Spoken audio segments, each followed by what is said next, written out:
Okay, this the 1-2 kid. What's going on, yo? I just wanted to cook on a couple subjects, man. I've been noticing this whole boxing game, right?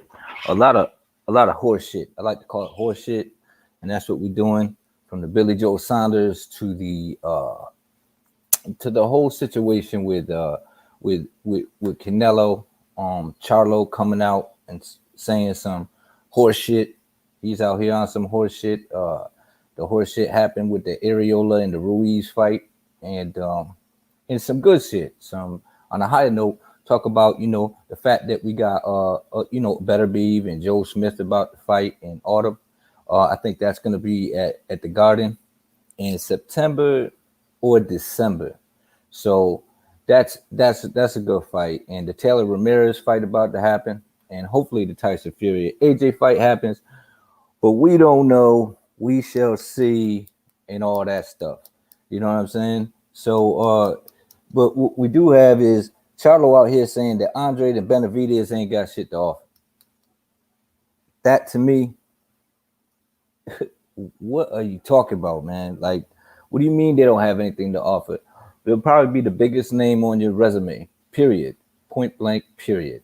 So if that's the case, then why don't you just get in there and fight with the guy?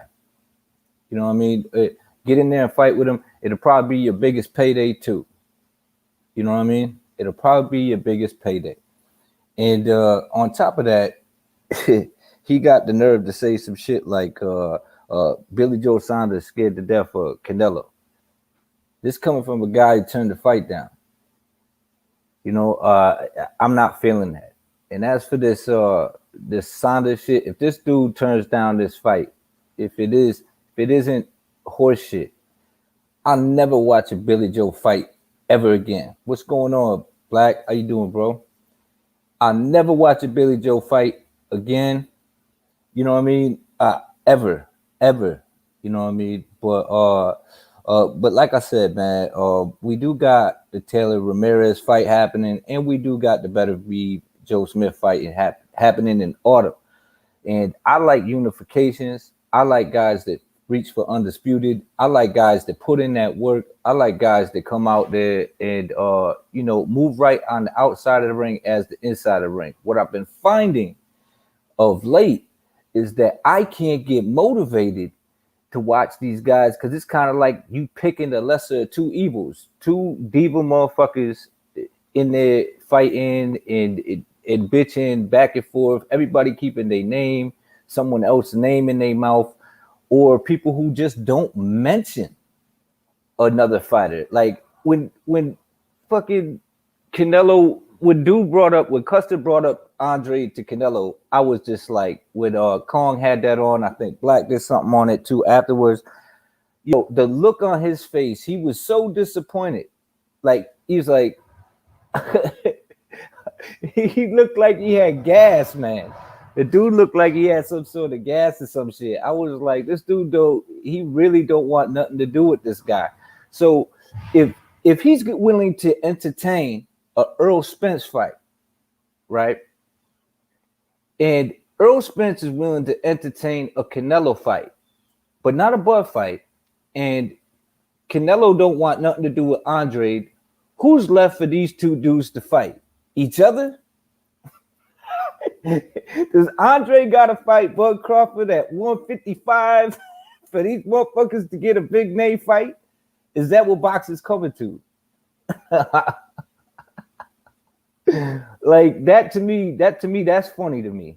That's funny to me that you guys got people in your division that you could clean up, but you choose not to. You know what I'm saying? And that's just funny to me, man. I mean, like, I don't get it, man. I'm not understanding this boxing game at all. Like this social media bullshit. These guys keeping names in their mouth, but not willing to sign the contract to get in the ring with him. So when Charlo says things like Saunders is scared to death of Canelo, it's like at least he signed a contract, man. I mean, but then you look at Saunders and go, but does this dude even want to fight? Like, so you don't know who to give the flame to, because you like they all full of shit. You know what I mean? So that's the type of shit that I've been noticing lately, and I'm not for it, man. So I haven't been doing too much or talking too much about shit other than these undisputed fights that we might be having, because I like unifications and I'm looking forward to watching these unifications, man. I dropped the link in the chat for the homies. You're more than welcome to hop on. But I mean, how do y'all feel about that? You know what I mean? Like, what's your thoughts on that? You know what I mean? Like Charlo saying that Benavidez and Andre have nothing to offer, but the biggest name on his resume. That's what I'm saying, being facetious, and the biggest payday that he probably will ever receive. You know, that's bullshit. As for Saunders and his whole ring thing, like I think it's bullshit, but I do think that he's trying to get anything he can in this situation to try to get into Canelo's head. I don't think it's gonna work in his favor. I think Canelo is sometimes on some diva shit. I know that I don't think anybody in the chat or on YouTube thinks that Billy Joe could get a decision. And why aren't people talking about that? If you get in there and you fight a guy and you can't get the decision, like, that's a problem. You know what I mean? What's going on, Magnus? How you doing, man? Man, peace and pugilism, 1-2, kid. Good to see you, sir. Oh, thank you. I appreciate it, man. Nice to see you too. How you think? What do you think about what I'm cooking on? Well, I'm trying to get this shit straight. My apologies. Oh. What I think about it, truthfully, do I have any? I just want to ask you, do I have any lag or something in my shit? Nah, seems to be fine. Okay, great. All right, great. If we want to bring up the ring issue, I think Billy Joe Saunders is pretty much trying to get something in his favor. Now, I do think it's quite relevant because, and like I did at the show yesterday, I just referred to Marvin Hagler versus Sugar Ray Leonard. And okay. That was the biggest example we know, but this is something that was very, very relevant. Marvin Hagler's team was more focused on the purse, but Sugar Ray Leonard emphasized having a bigger ring at that time, and that was 20 foot, where 18 was more than normal back in. Right. He wanted a bigger ring to do what? Exactly what he did the first 3 or 4 rounds. Now, I don't believe, so it's very important. Sugar Ray got the bigger gloves. He got the bigger ring. And one other thing. And 12 rounds instead of 15 rounds. Because back then, 15 rounds was mandatory for championship fights, was it not? That's true. Yep. And it paid in his favor too. And he got he got to move around, but he figures if he's gonna be moving around for 12 rounds, he don't want to be moving around for 15 rounds because it's probably gonna hurt it. Exactly. So in this case, though, it's kind of flipped. Whereas Alvarez is the kind of the lesser draw.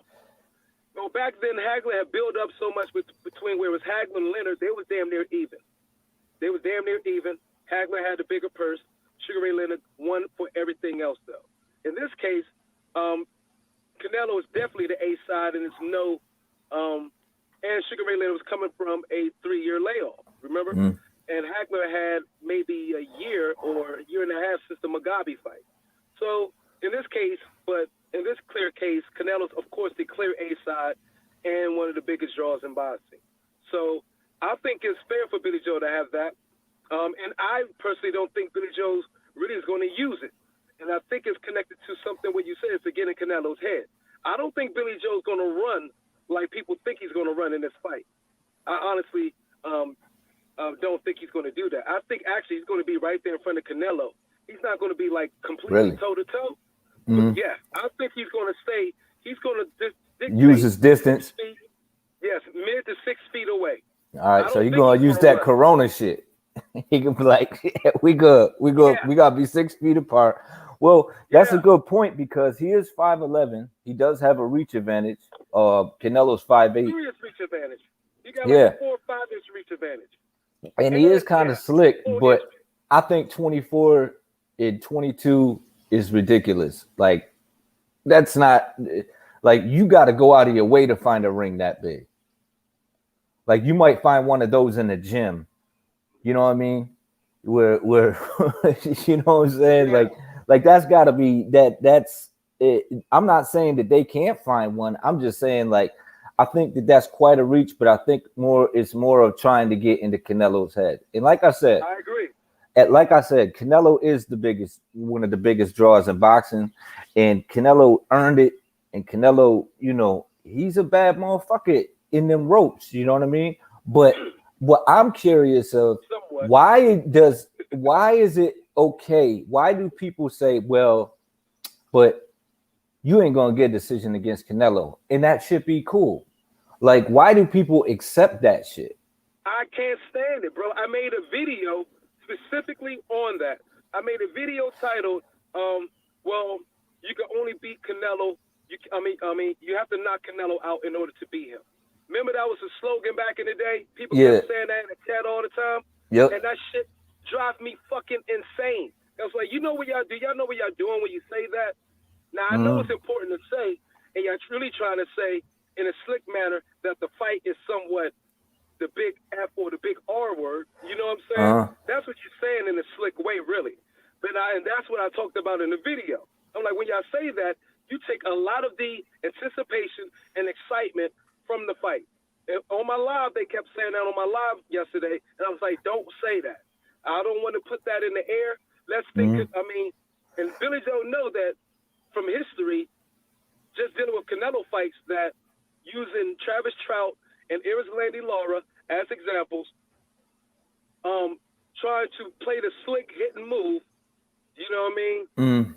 Might not work in their favor, depending on who's the judges. And we can use Floyd Mayweather for that example as well. Right. I feel like that's just like one of those. It's like and people accept it, like they accept the franchise championship, which is another shield that's like, okay, so I don't have to fight Amando, you know what I mean? And then you got Suleiman coming out. Well, you can petition to fight for the franchise championship, and it's like, fuck that shit. Don't nobody want to hear about these petitions. There's fucking rankings in there's rankings in the system for a reason. All right. These guys climb up the rankings to get shots. You know what I'm saying? Dillian White climbed through the ranks to get a shot. How many you got guys that are trying to fight Mandos instead of fighting champions? Guys that don't want to unify, guys saying that champions have nothing to offer, guys ducking the biggest payday in their career, in the biggest, and I mean, what are you in boxing for? To fight the man, right? Ain't that what your dream was as a kid when you was coming up? Now you got guys like, yeah, man, it ain't enough time, or this ain't this. I get it. I feel like if it's certain shit, like when it comes to VADA, if there's VADA testing, and if it's shorter than a 6-week notice, and there's no VADA testing for, for till 4 weeks in, like right before the fight, that's bullshit. It's got to be 6 weeks at minimum to know if these guys is clean or not, because there's plenty of time in 6 weeks to cycle out of that shit. So when these dudes start their VADA 1 month out, you know what I'm saying? That shit don't count. That's meaningless. You know what I'm saying? And wouldn't that be for Canelo's advantage? Yes. With the history? Yeah. Even though Billy Joe tested too, but yeah. And here's the other thing. The WBC raised the limits of clenbuterol in your system for the Mexican fighter, for Canelo. Yeah. I noticed that. Bro, yeah. So you mean you got all this stuff playing in, and we get mad at Billy Joe Saunders, and we know all these things are going mostly, definitely, 90% of them are going to Canelo's favor because he is the name, right? The golden goose, as Teddy Atlas say. So I'm not mad at Billy Joe Saunders for trying to get something, fight for something, and standing for something like, yo, I'm not just no mandatory. I'm a freaking champion, and I have some say. And if you want to be undisputed, you got to get this belt. And if you ain't going to give me anything, we walking the fuck out. I ain't mad at him, bro. It's business. Right. I hear what you're saying, but at the same time, I'm like, yo, you willing to throw this whole fucking event away? You know what I'm saying? You had Canelo in your mouth for all these years, and now you pissed about a ring that's a ridiculous, you know what I mean? Like request, 24, foot ring. Well, it's like, come on, man. Like that's, yeah, I think it's a little, I think it's overboard. No, he wanted the 24. They told him it was an 18. Then he said, nah, we ain't budging past the 22. Yeah, we'll settle for the 22. Now, I don't know what was happening in negotiations. Now, they're saying when they were sitting there talking, they said that they agreed to the 24. But in the contract, it wasn't there. So that's on you, Billy Joe. If it ain't in the fucking contract, you got to work that shit out. Right. That's on his lawyers. Right. That's on his lawyers, but that's on you because you purchasing the lawyer. But yeah, I mean, it's hard for everybody. I got what you're saying, but you gotta be on top of them motherfuckers, and that's the same thing that I say about like Andre. That's what I give him heat when that motherfucker's like, well, I don't know, my management team, they work out whatever. It's like, how don't you know? Why ain't you on them? Why ain't you calling them? Why ain't you in the office? Like, what are you doing? What's going on? Where the money at? When's the title fight? What are we doing?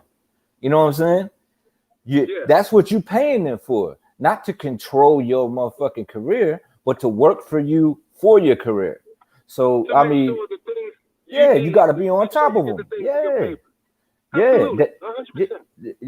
That's how I look at it. So if he's complaining about what they said and they was talking, you better get that shit on paper. You know what I'm saying? Get that shit on paper so that if the motherfucker pulls some shit. Now, if he pulled out in the contract, if he pulled the contract out and said, look, it says right here 24 inches, and then they pulled this shit, then people wouldn't be so quick to, jump on him. They'd be like, whoa, there it is. He got proof. That's true. Yeah, so, I mean, it's all in how you deal with things. If you take your time and you do shit correctly, then you don't have to worry about certain shit when you get to that point. You know what I mean? When you get to that point, you ain't gotta be concerned. Yeah, that's connected with the Canelo history because we know he only usually give you 4 weeks to 5 weeks to prepare for a fight anyway. We know with the past. He only give you about 4 or 5 weeks to prepare for a fight. Most of the opponents until Billy Joe. Billy Joe did get the 8 weeks he wanted. But, everybody else before that only got a month. Have you noticed that, right? Even your boy Benavidez called that out. Yeah. Yep. So he does do that. And that comes with the A side shit where they pull certain shit. I get that, but at the same time, it's like, what you saying, it's like, come on, man, you doing that all the time. But also these negotiations they're not always going through. There's always some sort of pop shit that comes up that fucks up everything.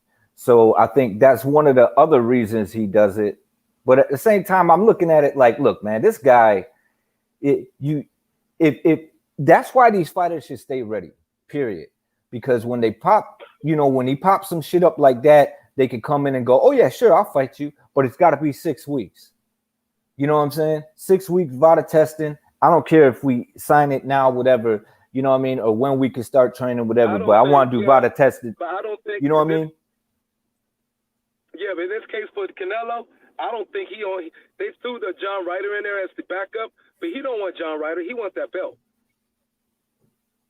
Yep. He wants that belt. I think he wants. Billy Joe, Billy Joe knows that he got that belt and he needs it. Then something's going to have to come his way. So, hey, it's all fair in love and war, and that's what this is about.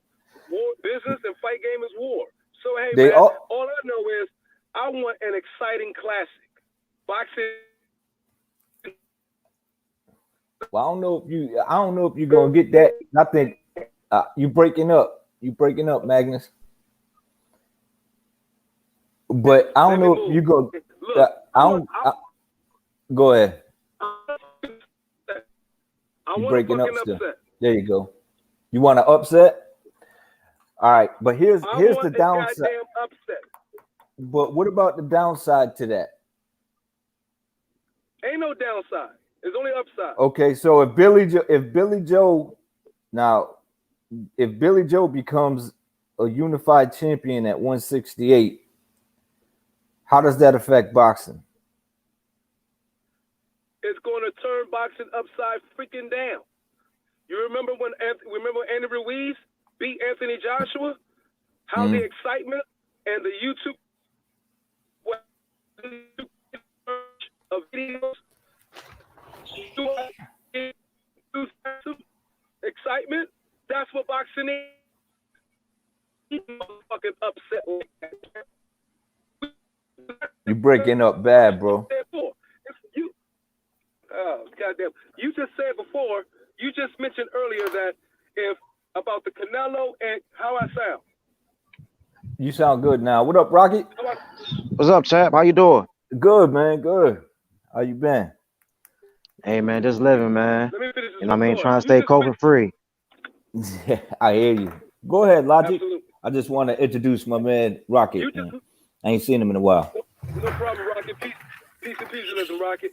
You just mentioned how, Bud, if Earl don't want to fight Bud or this, such as that, and if Canelo can't fight this person and that, and if if Canelo sees Earl Spence as his only opponent, then what? So what is that doing to boxing? It's stagnating. Right. So we need That's a fact. Upside down. Right. Yeah, because so what would a Billy Joe Saunders win do? It will unstagnate it to a degree. So that's what we needed. Right, but the only issue I have with that is like I don't have a problem with anybody whipping somebody's ass. I'm just talking about for boxing. What would happen, I really feel, is when you talk about Billy Joe Sanders, you're talking about a guy who's pretty much bipolar. This guy's super confident one day, the next day he talking about, you know, how this dude could whip his ass and this dude could whip his ass, and then the next day he talk about this. I'm like, that's the inconsistency. Maybe entertainment for some. Like that. Yeah. Hey, can I interject real quick? Want to? Yes. Yeah. Shoot. Yeah, I'll just say this, right? I've always been of the mindset that Canelo's a diva. I've always said this shit. You know what I mean? If people can go back and listen to the lives on UGC and all that, I've always said I hated Canelo's diva mentality. You know what I mean? And that's where I see with this, because it's like, okay, you the A side, both of y'all champions, you the A side, you figure out whatever the hell needs to go on. It's your demands, it's your shit, it's everything. You get most of the money. You know what I mean? And this dude is telling you, hey, I don't want that small ass ring. He's a fucking boxer, he's a mover. So of course he would say that shit. And if he tells you, hey, I'm not fighting that little ass ring, then you give him a fucking bigger fucking ring. Simple, period, point blank. You know what I mean? Like that, just like it. Like when I look at this situation, it was just like when a while ago, right? I was trying to wreck this dude. I was trying to fight this dude, right? He was like, "Yeah, come over here with me, man." You know what I mean? At work and shit. You know what I mean? Like we was at a quarry and shit. You know what I mean? He was like, "Yeah, come over here with me." I'm like, "All right, cool. Come on, let's go. We about to wreck." He takes me to like this little ditch. You know what I mean? I'm like, "Oh, nah, man, come over here where it's flat." You know what I mean? I'm not about to go in that motherfucking ditch. Fuck no. Come over here where it's flat, concrete. Come on. You know what I mean? Because I'm gonna box you. You know what I mean? You trying to take me to a damn ditch? I don't know what the fuck. I never fought no damn ditch before. You know what I mean? Like what the fuck? Hell no. I'm gonna nigga, go. you done fucked in the ditch before, nigga. Quit lying. Nah, I haven't, bro. For real. Like that. And then he pussied out. He pussied out. He didn't want to fight me. I'm like, oh, okay, all right. You a bitch. Right. All I say, you know what I mean? Like, look, right? He trying to fight me in the ditch. I'm like, okay, let's fight over here. It's not far. It's not like we going up a mile up the road. It's right across. Like, it's right across. With it. Come over here with me. Where's flat at? He didn't want to do that shit. You know what I mean? So my thing is this, bro. Billy Joe tell you he wants a bigger ring. He's a boxer. He's a mover. He wants to move. That's him. That's his style. That's where he's comfortable at. And you already taking everything away from him. You already get most of the money. And from what I hear is they up the the amount of people that's supposed to be at the stadium, and they ain't really 15 to 70,000, negotiate how much yeah. money he's supposed to be getting off of that after they up the Exactly. ante on that. So it's like he's probably feeling all types of ways about that shit. And then he get in there, he see a low ass ring. He like, nah, fuck that, because he already know what the fuck you trying to do. Yeah, You already but know what you trying to do. there's plenty of room in Try a to win. 20-inch ring, but 24-inch ring, man. This motherfucker want to box on a football field. It's like I'm not paying to watch a track star, man. I get it. If you're a mover, you're a mover. But 24, like you got to go out of your way to find a 24-inch ring, man. Like I don't 20 know is about that. 20 I is don't a know big about that. ring. I hear 24 is a real 20. common with boxers. Maybe Yeah, maybe 22. in a Remember he said so? yeah 22. All right, fine, 22. I'm cool with that shit too. 20, That's 22. what he said. Those are good. 18 is a little small. You know what I'm saying? But See, but that's those what's two. good for you though. Okay, He wants a question. 22. He wants a 22.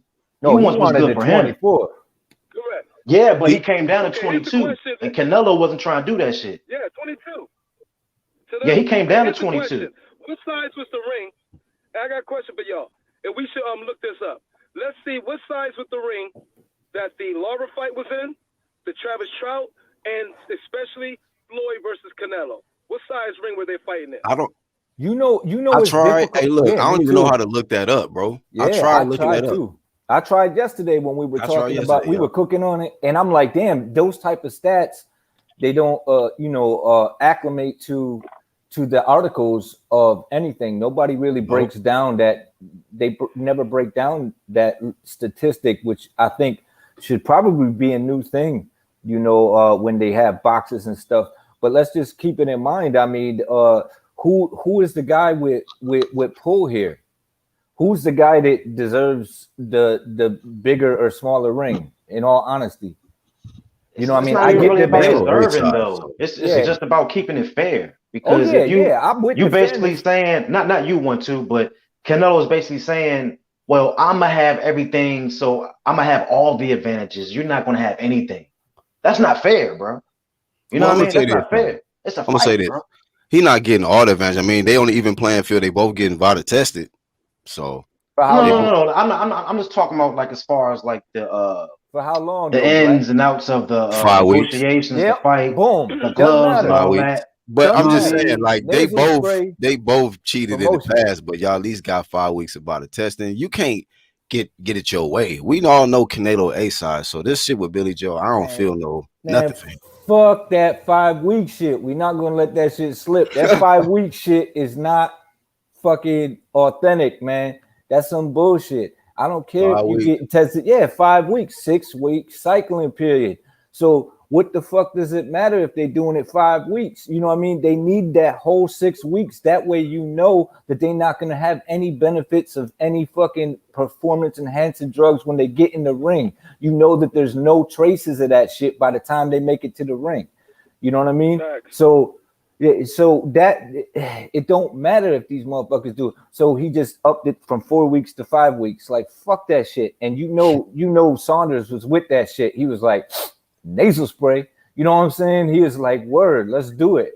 So fuck all that bullshit, man. It's Hey, got to but see be the at difference least between 6 them weeks. two though, the difference between them two, cheating is cheating, right? But hey, Billy got caught. He caught the consequences after that. Canelo, what he did, it was the meat. I didn't cheat. I did no such thing. It was the meat. It was the meat. That's Like, a fact bro, too. what You the know what would fuck? have been cool when he was, when he turned to Spanish real quick. As soon as they brought that shit up, would have been cool if he would have been like, yeah, this goes on here in Mexico or whatever, but I should have known better as a fighter in my diet where to get my meat from, how to get it shipped, and all that shit. And I made that mistake, but that'll never happen again. Those words never came out of Canelo's mouth. And that would have been, more of a stand-up thing to say. He didn't say that. He was like, nah, they upped the pentagram or whatever the fuck for Mexican fighters. Measuring. Yeah, as soon as that Because he motherfucker knew went he into was wrong. respect. Yeah, man. And maybe that was it, man, because I was wrong. like, He knew But he you was notice wrong. 1-2 kid, you just They were talking about way it, how along.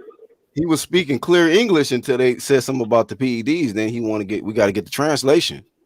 Like, why you want to speak Spanish now, bro? Like, you can say all that shit clear as day, bro. he was All American for 2 minutes till they asked him about PEDs, and then he was like, "Yo, He was translation." like, yeah. The translator came out the cuts, and then the faces he was making when they mentioned Andre, and he just basically said, "I'm never gonna fight Andre." That's what I took. And from that it. to me is like that's the only guy where he turned his face up like and get uncomfortable and say that he ain't fought nobody or he's boring. I'm like, just one guy. But And this everybody is else get a free green light for him. right, and this is a shout out to all the Canelo meat shields out there. You know, yo, I'm just gonna let y'all know right off the bat. Listen, I don't hate Canelo. I think he's a great fighter. All right, but when a guy is avoiding it, like I'm not even sure if Andre could even fuck with Canelo in the ring. But why doesn't this guy want to fight him? Exactly. He just said no, but he entertained a Spence fight. Does that not tell you something? Spence is not entertaining Bud, but he's entertaining a Canelo fight. Is that not telling you something? Like these dudes are right there for the picking, and these dudes are just bouncing around these motherfuckers the entire hot part of their career. Why is that? Hey, Billy Joe signed that Canelo contract though. He was like, "Oh, okay, cool." Yeah, and that's what I mean when Charlo's saying that this man's scared of him and he's scared shitless. I'm like, at least he signed the contract. I mean, Right. geez, That don't like even you make didn't even sense. you turned the shit down, and that's the same as Canelo saying, "Oh well," or Saunders saying Canelo's a cheat. It's like the same thing that you was cooking on, Black. It don't make no damn sense. You know what I mean? Like, oh, he's a cheat. It's like this is the same motherfucker who also pulled that shit with Andre and had to have the edge when he got in there with him. It got busted, and Andre got heat for that. How the fuck is he get heat for another motherfucker? Oh, he ain't fought nobody. Well, he tried to fight this dude, and this dude popped for PEDs. So he knew he needed an edge. Hey, 1-2. When people asked Errol Spence about the Bud Crawford fight, he said Bud Crawford was on the wrong side of the street. They asked Canelo about the Andrade fight. That man said, "I got other plans." I ain't never seen no shit like this, bro. Yeah, It's man. like they come up with creative excuses, man, to avoid an opponent. And you said some shit. Yeah, man, you said some shit, Key, too, 1-2 kid. I had to think about it. I'm like, damn, man, yeah, that's real shit. They had opponents in their weight classes. That was a really good fight, really good matchup, unification matchup. Champions. They didn't have enthusiasm for that. But you got enthusiasm for a guy in a whole nother weight class who avoiding the guy in his own weight class. That's just like Yeah. and niggas get that shit a pass though. And they Three champions. weight classes below him. And then when you below. and then yet you move up and say I want to unify, but when you have opportunities to unify, let's go for Spence and Canelo, you gave up them opportunities. Yeah. You know, it doesn't make sense to me. I can't wrap my head around the shit. You know what I mean? I'm like, what are you doing? Like, how are you gonna jump up and say, now I want to unify at 168? And then to say things like, well, he ain't fought nobody. Well, who Caleb Plant fight? Who is Yildirim? You know, I mean, what you talking about? Like, why are these dudes? And here's the other thing. Yeah, you go fight. You want to fight Caleb Plant so badly now because you want to unify. But didn't this dude pass up a shot with you twice? Didn't Billy Joe pass up? Talking about passing this shit up right now, and he already passed it up once. But even you never even gave Andre one chance to pass up not anything. One shot, bro. And he brought up Charlo, who passed up a shot. Bro. Right. Hey, and Triple G too though. So Triple G Triple G passed it up too. Yeah, that's four guys. Four guys. Hey guys, news just came in. Eddie Reynoso says we gave him what he wanted as far as the ring size. Yeah, that was clear yesterday. Yeah. Yep. That's all he wanted. But we'll see though. We'll see because he wanted judges first, then he wanted the ring. Let's see if the gloves got to change. Billy Joe selling the 12-ounce glove. I don't think he's going to be that far fetched, bro. You know what I mean? Like, look, I know pussy shit when I see it, bro. I just think he just got tired of all the bullshit because he already said something about the judges. They said, nah, he already said something about like his fans they couldn't really do anything about because I think it's like a government thing. But it was a lot of shit building up to it, and I think the ring thing was like, oh nah, bro, you ain't taking away my legs from me, bro. Like nah, he wasn't going for that shit. Now he said, hey look, but hold up, he was like, he said, look, give me the ring, I'll fight. If you don't give me the ring, then y'all should be questioning Canelo why the fuck he not trying to give me the ring. But for real, what everybody need to be doing is, even though Canelo, like he stamped it, okay, you got the ring, but if he would have never done it, people should have been like, hold up, why the fuck isn't Canelo giving this dude a ring? It's just a ring. That's what people gotta start questioning around this jump, man. Yo, we know what time it is. Hey guys, we gotta let Corn cook on this because he's been waiting patiently. So we gotta release the gorilla on y'all, man. Go ahead. Hey, please zoom in Corn. on this thumbnail. Please zoom in on that. Yeah, do that. I understand there was an opportunity for some Billy Joe Saunders slander, and I can't resist that. You know what I'm saying? And listen, he shouldn't have given Billy Joe shit. Nothing. No ring, nothing. Billy Joe Saunders is accustomed to fighting in 20-foot rings in the UK. That's what you're accustomed to fighting in. Why is it that when you come over to America, you want to fight on a goddamn NFL football field? You want to fight on all the Chicago Bears 100-yard football field. He's used to fighting on 20-foot rings, 16 feet to 20 feet. That's what he used to. Canelo gave him 20. He's complaining. They complain about, oh, they only got a certain amount of tickets. We need neutral judges. Eddie, huh? It was only 18-foot ring. They came out and said Canelo went up to 20 feet, but that wasn't good enough. They want 20. Initially, Billy Joe Saunders' team asked for a 24-foot ring.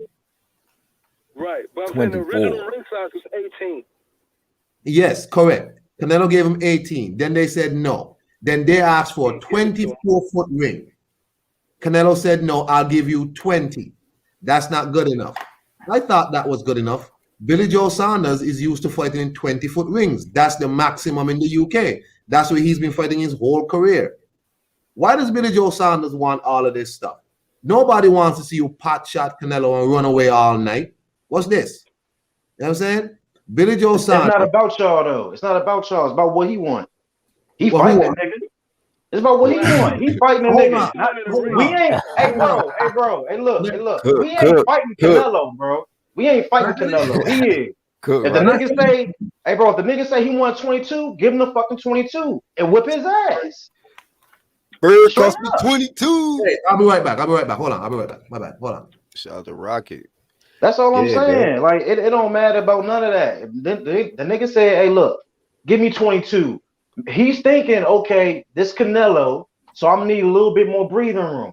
It don't matter about, oh, we ain't trying to see you pop shot. No disrespect to Kong or nothing like that. It don't matter about y'all. It's about him. He's fighting in that motherfucker, not us. We just watch it. You know what I mean? Hey, but also, can I add to that, bro? Canelo also need that strap, so he had to give him that 22. Exactly. Listen, real quick. That's what he was asking for, 22. Hey, and real quick though, DAZN got subscribers, man.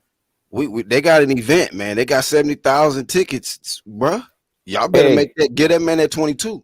Hey, so a little off subject, but on subject. So we got Better Be and Joe Smith happening in autumn, that firefight. And Canelo saying he want to take the winner of whoever wins that fight, then he's going to fight Bivol, and then he's going to move up to 175 and fight the winner. Wait. Okay, so he gonna wait until they all like unify, and then he gonna move up. He gonna take care of 68. He gonna take care of 68, and then he said he go him and Reynoso saying that they gonna jump up, but they thinking the Better Be gonna pull it all off. And I mean, Joe Smith and Bivol are not just fucking cakewalks. So nah, these ain't Kovalevs, man. These ain't Kovalevs. Yeah, these dudes coming to fight, man. I'm looking forward to that fight. I don't know how that Joe Smith Better Be fight was gonna Hey, but how it's gonna work out. Canelo But be contradicting himself though, bro. yeah, Canelo be that's true. contradicting. You know why? Because he told Brian Custer that he asked him. He said, "How long do you see yourself at 68?" He said, "Oh, for my whole career. The rest of my career, I see myself fighting at 68." So now you entertaining going back up to 75? Like, what? This man got to make up his mind, dude. Like, what? Here's the other thing. If that's the case, is he going to be trying to bring them down? And if he does do that, why is the only guy who is willing to fight him at 175, which is Bivol, and come down to 168? He hasn't mentioned him once. Yeah, not one time. It's like whoever really wants to smoke and is willing to get in there with him, those are the guys he doesn't. The guys, I guess the guys who it seemed like he want to fight the guys who somehow he may know behind the scenes, whatever, they'll bring the least resistance. Yeah. Well, I gotta give it to him though. If whoever, you know what it is, whoever willing to accept that 5-week VADA, whoever willing to accept that 5-week VADA in there. Yeah. There you go. There you go. Oh my God, juicy niggas. Yeah, good man. God. Yeah. You can Juiced start up niggas. Tropicana. He's Jungle always juice juicy. ass niggas. Tropicana Alvarez. Yeah, Tropicana. Hey, if a fighter, Caleb Plant, if Caleb Plant asks for 8-week VADA, the fight probably not gonna happen. Watch. Oh yeah, bro, it's common sense. Canelo's a diva, bro. He's a cheater. You know what I mean? I never liked that nigga, man. Like as soon as I found out after Floyd whipped his ass and shit, and he started acting like Floyd and shit, he's like in the I was gonna say like abused woman and shit, but you know how like some abused women, like I'm not saying it's good to abuse women. I'm not saying that. What I'm saying is some abused women, like they'll leave that relationship and then they'll start abusing their partner and shit. Is this Rocket? You know what I mean? Yeah, like, it's Rocket. That's what Canelo reminds me of. Like Mayweather pulled the A side on him, beat his ass, and now he want to do that shit to everybody. Yep. Bitter ass loser, and he want to use the same blueprint that was used against him and shit. Right, the blueprint he didn't even like. He wanted to use against everybody else. He's supposed to do that on Billy Joe Saunders. Fuck Billy Joe Saunders. Hey, that's your prerogative. That's your prerogative. You know what I mean? Hey, I think Billy Joe will win though. I think he got good chance of winning. Wait, hold on. Rocket, you say you think he gonna win? I think he'll upset Canelo. I think he has a chance, a really good chance. See, people I just want to hear the prediction. I'm like, oh, okay. Hey, people like to rewrite history, man, for real, bro. Look, just because you don't like somebody don't mean you gotta take something away from them, bro. If the nigga nice, the nigga nice, even if you like him or not. Call him a bitch ass nigga. Call him a bitch ass nigga, but at least say he's a nice bitch ass nigga. No. That's all I'm saying. You know what I mean? That's all I'm saying. Call it bro. down the middle. You're right.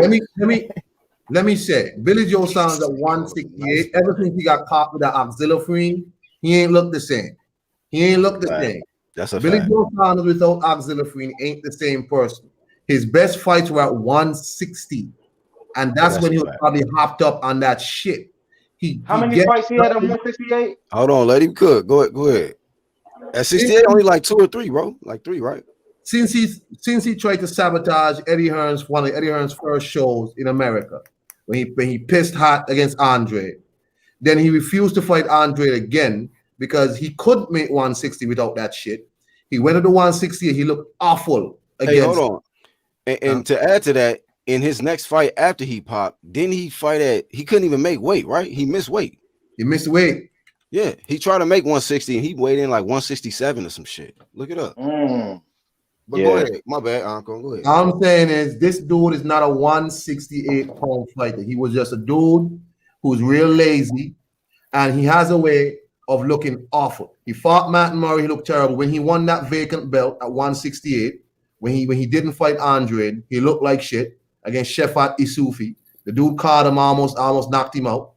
I mean, Billy Joe Saunders is not a 168 guy. He does not look good at 168. And I don't care how much he works out.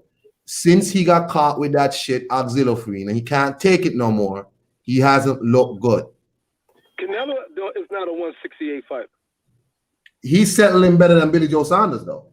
Hey, I'll just say this though, right, real quick. I'll just say this. You can say Canelo looked more impressive in his first 2 fights than Billy Joe at 16. Hey, but look though. Yeah, you're right. Avni and Callum. Since they're both going to be on the drugs, I'm going for Billy Joe. They're going to be off the drugs. So you think the nasal going to beat the clean? Dog, I think the lighter nigga, the nigga with the skills, they both got skills. The nigga with the fast feet, the nigga with the fast feet and the 22-foot ring, the nigga like to look out for birds and shit when you miss them while you punching and shit. Ooh. That nigga, I'm going for it, bro. That type of nigga, he'll embarrass a nigga like Canelo, bro. I'm not guaranteeing that it'll happen. You going with the lesser of the evil, like you don't really like Billy Joe, but you really don't like Canelo, and I feel you on that. So I didn't start unliking Billy Joe until the Andre shit. You know what I mean? But I always had respect for that nigga. I'm like, damn, this nigga nice. That's the only reason why I don't like these two dudes. I'm trying to figure out why y'all won't fight this man.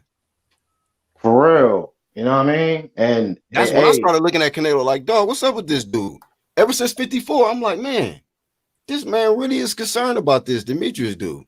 Hey, Billy Joe taught these niggas how to be scared of Andre, bro. Billy Joe went pop dirty. I mean, you gotta look at it like every time this dude's mentioned, he like, oh, he ain't doing this and he ain't doing that. And when I hear that, I get the impression that in his mind, he really saying, that boy is good. God damn, that boy can sing. You must be crazy. He good. That boy good. Canelo's bringing these guys up in high. I think Canelo's bringing these guys up in higher weights, though. If Canelo bring these guys up in higher weights, it takes some of their legs from them. They're less elusive. They're a little bit slower and everything. He has a better advantage of these guys in higher weights than he do at lighter weights, where they'll be a little bit more quicker and swifter. And that's what I believe what he's doing. One of the backstories or what he's thinking, his strategy. Hey man, just because Billy Joe looked like shit in his in his previous fights, don't mean he'll look like shit in this one. This is the one you got to get up for. It's the one you got to. Yeah, I'm excited about this fight. Hey, y'all think that this 22 feet gonna really be an advantage? Gonna serve Billy Joe? Yeah, I think so. Yeah. Yep. Give him space. And if he win, are they gonna say, "Oh man, it's because of the motherfucking ring, man? That's some bullshit, man. He cried about the fucking ring." I wouldn't be surprised. Just like when Canelo lost to Lara, he was like, "Oh, he was running. It's boxing, dummy." We got actual facts in the building. Get the fuck the ring! I don't give a shit about the fucking goddamn ring! Whoever gives a fucking ring is a goddamn jabroni son of a bitch! And I take them, bend them over and fuck their ass and make them humble! Happy Cinco de Mayo, you mother cunts!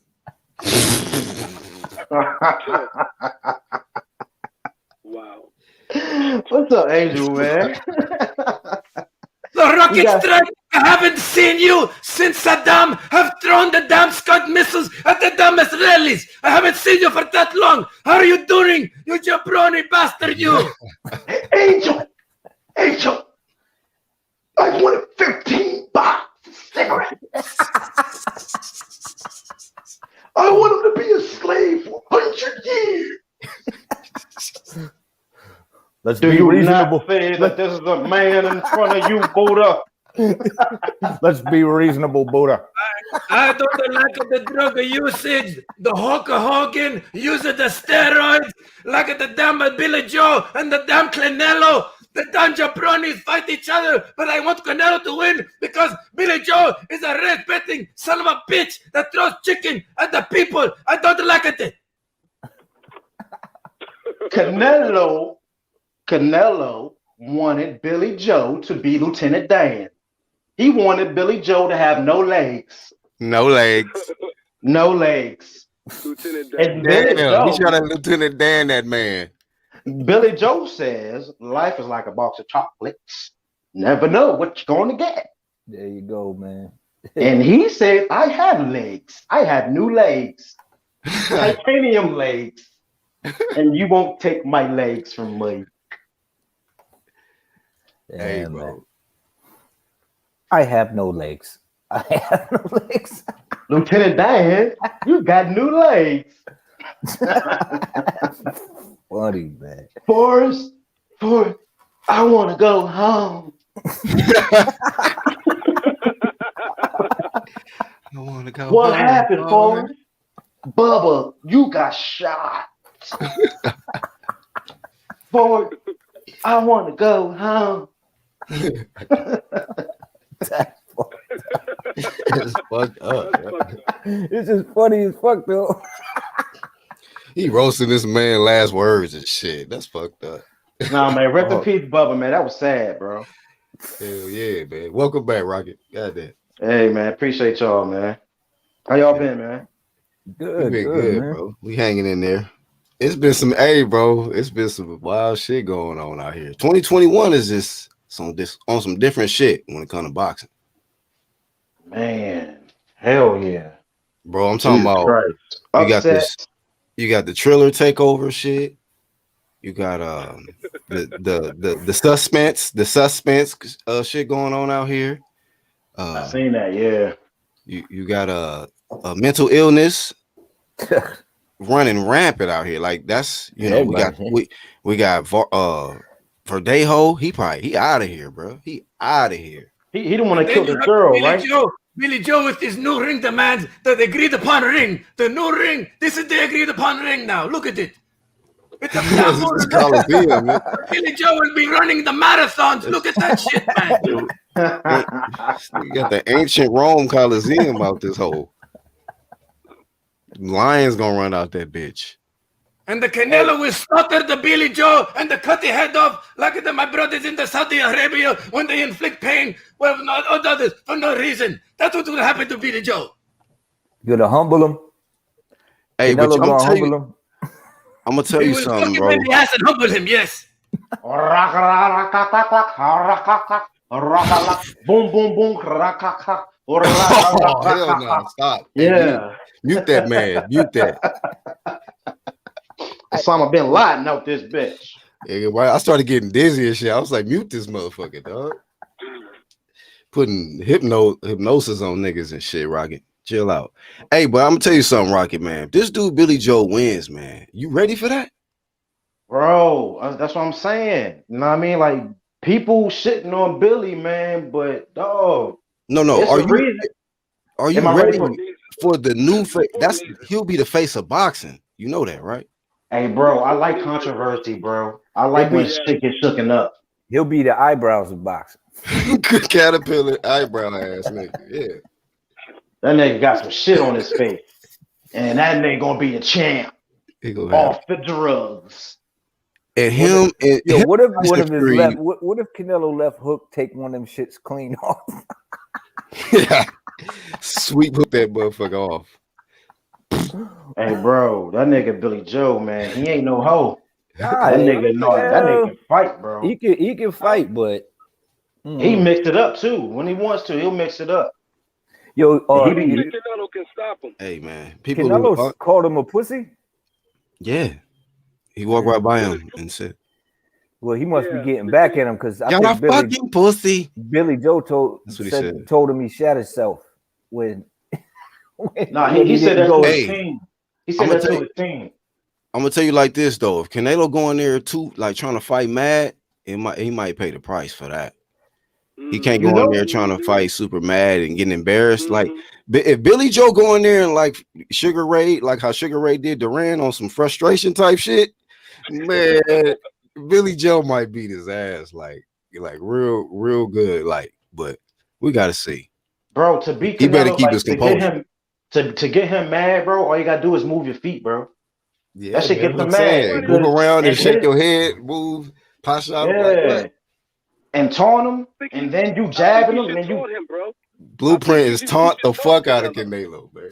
I think he should taunt the shit out of him because no one's ever did that really, besides maybe Floyd. Canelo, Floyd was looking around and shit. Like you missing me, bro. I think he should taunt him. I think we need to see how he reacts if somebody actually taunts his ass. Hell yeah. He ain't gonna like that shit.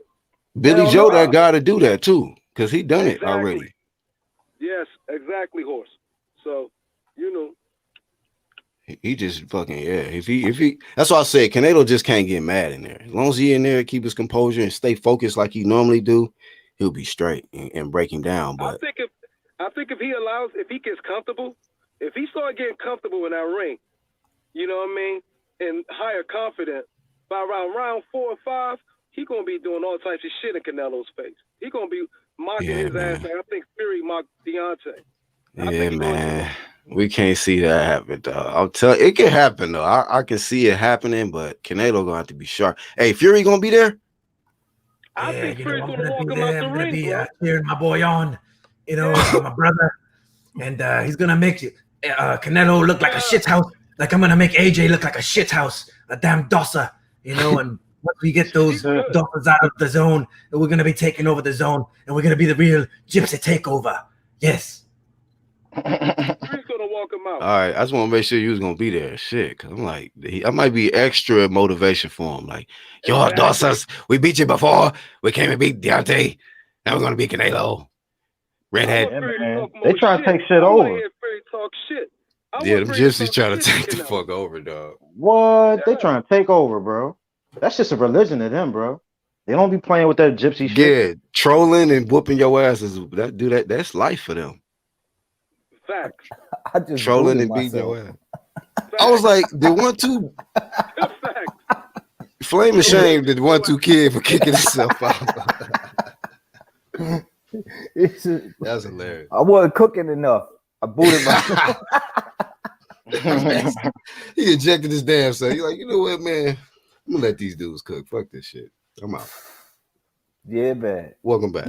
I was trying to pull some shit up and then I booted myself. Yeah. But I think you're right though, man. Canelo, when they asked him about Andre, I cussed him. Yeah, he pretty good. That man pretty good. Hey, bro, it's common sense. 1 + 1 = 2, right? You know what I mean? If you bring up a person's name in front of another person, he give all types of excuses. That's how you know he's afraid. And that was the only guy, though. That was the only guy. Yep, he's afraid. Hey, you gotta watch when they asked him about Errol Spence. He really got interested. He put his hand underneath his chin. He was like, yeah, Errol Spence, the fans.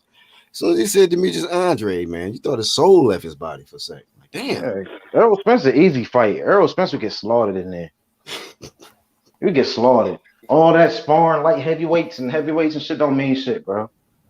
You know what I mean? You getting there with Canelo 168, 160. Well, I'll say 168. You getting there 168 against Canelo, bro, you get your ass handed to you, bro. You never know. Damn. He might be stronger though. He wrestling his cows and nice horses and all this shit. Oh, no. Hey, he might. Hey, look, he might be wrestling the cows. He's smart horses now. Canelo's eating the cows. Okay, he eating the herd, right? He eating the herd. You heard? Canelo will move down to 160 to fight Spence. Watch if that was to happen. Watch Canelo move to 160. If Spence move up to 160. That's some. I'm telling you, I'll flame the fuck out of him if he move back down for Spence. I don't even think he can even make 160. He said that, like, I don't know if I'll make 160, but he said he could. He's probably talking shit. Yeah, I think he's comfortable where he's at, bro. Them berries on that tree help him lose weight on Iron Cone thumbnail. That's what helped him lose weight.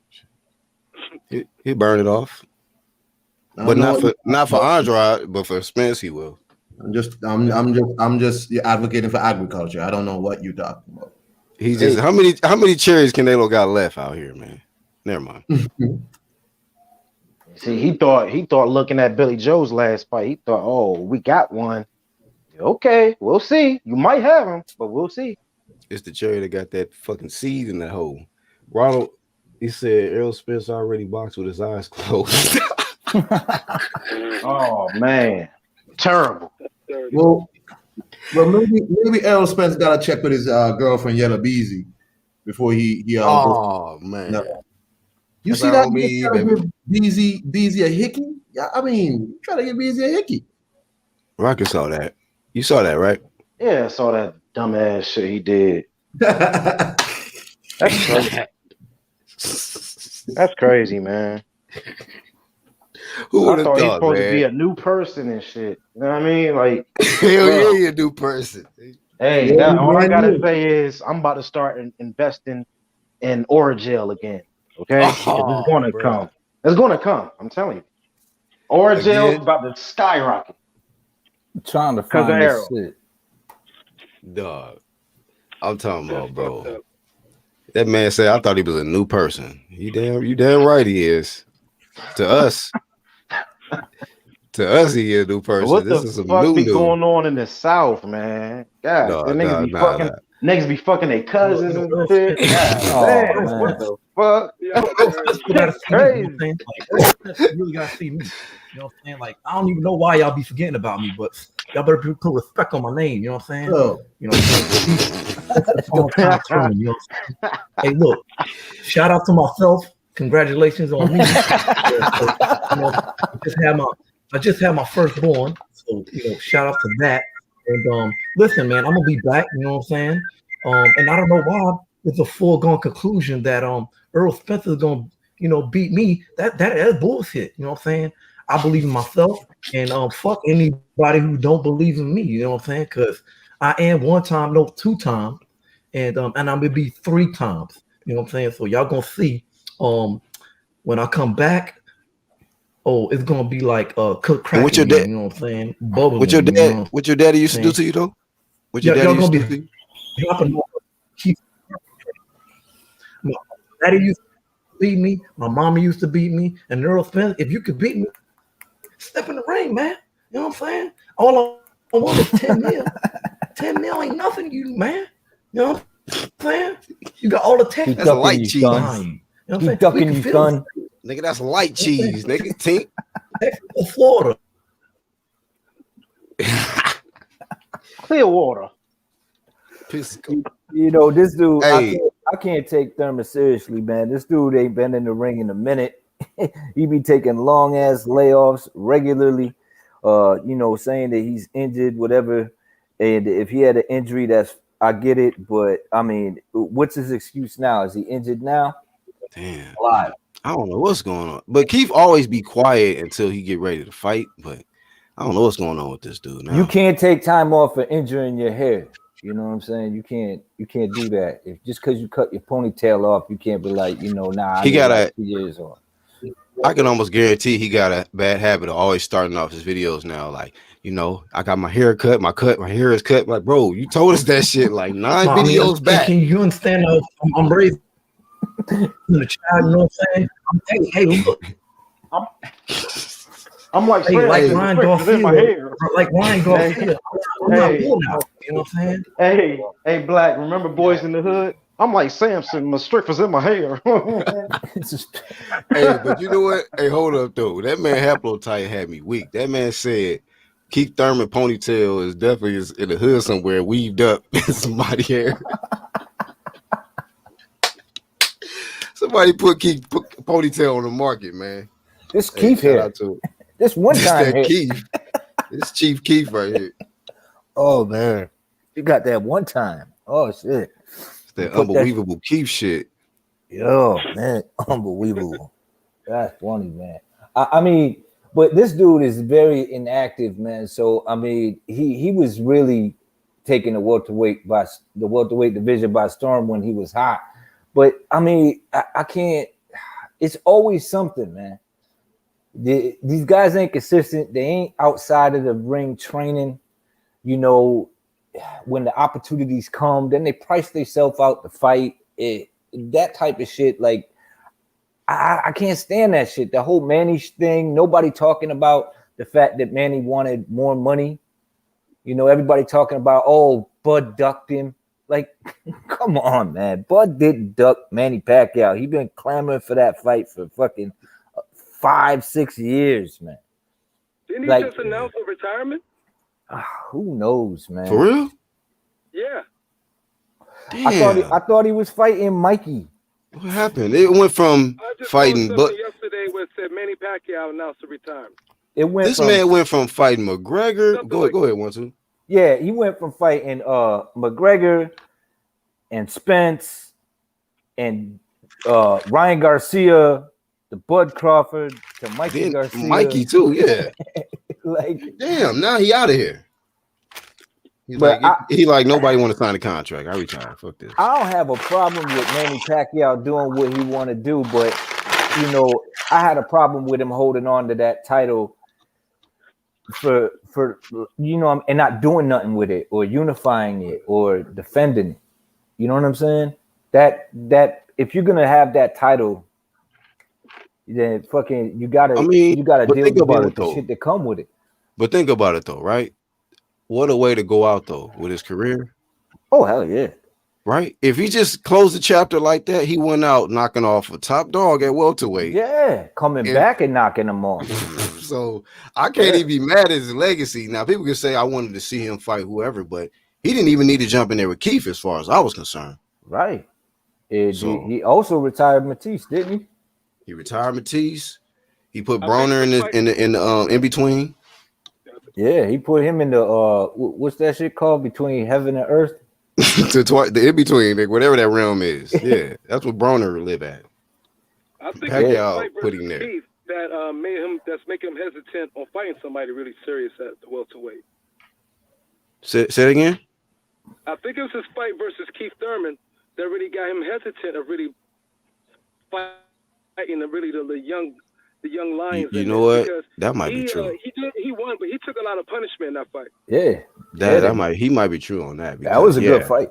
Yeah, that was a good fucking fight, and he did take some big ass shots. And at that age, shit, you don't want to be taking them kind of hits consistently. Remember Keith Thurman had a 69 count advantage as far as power shots. He landed 69 more power shots on Manny Pacquiao than Pacquiao landed on him. Keith was wearing leather on that dude. That's why he had that migraine in the press conference. That's why he had that migraine in the press conference. He was wearing those shades. And he kept saying, yeah, he was smart. That man said he's heavy-handed. Yeah, he did. He's going to be look at the state of his face. There's no way. He's lucky the fight was stopped. Wait, look at the state of his face.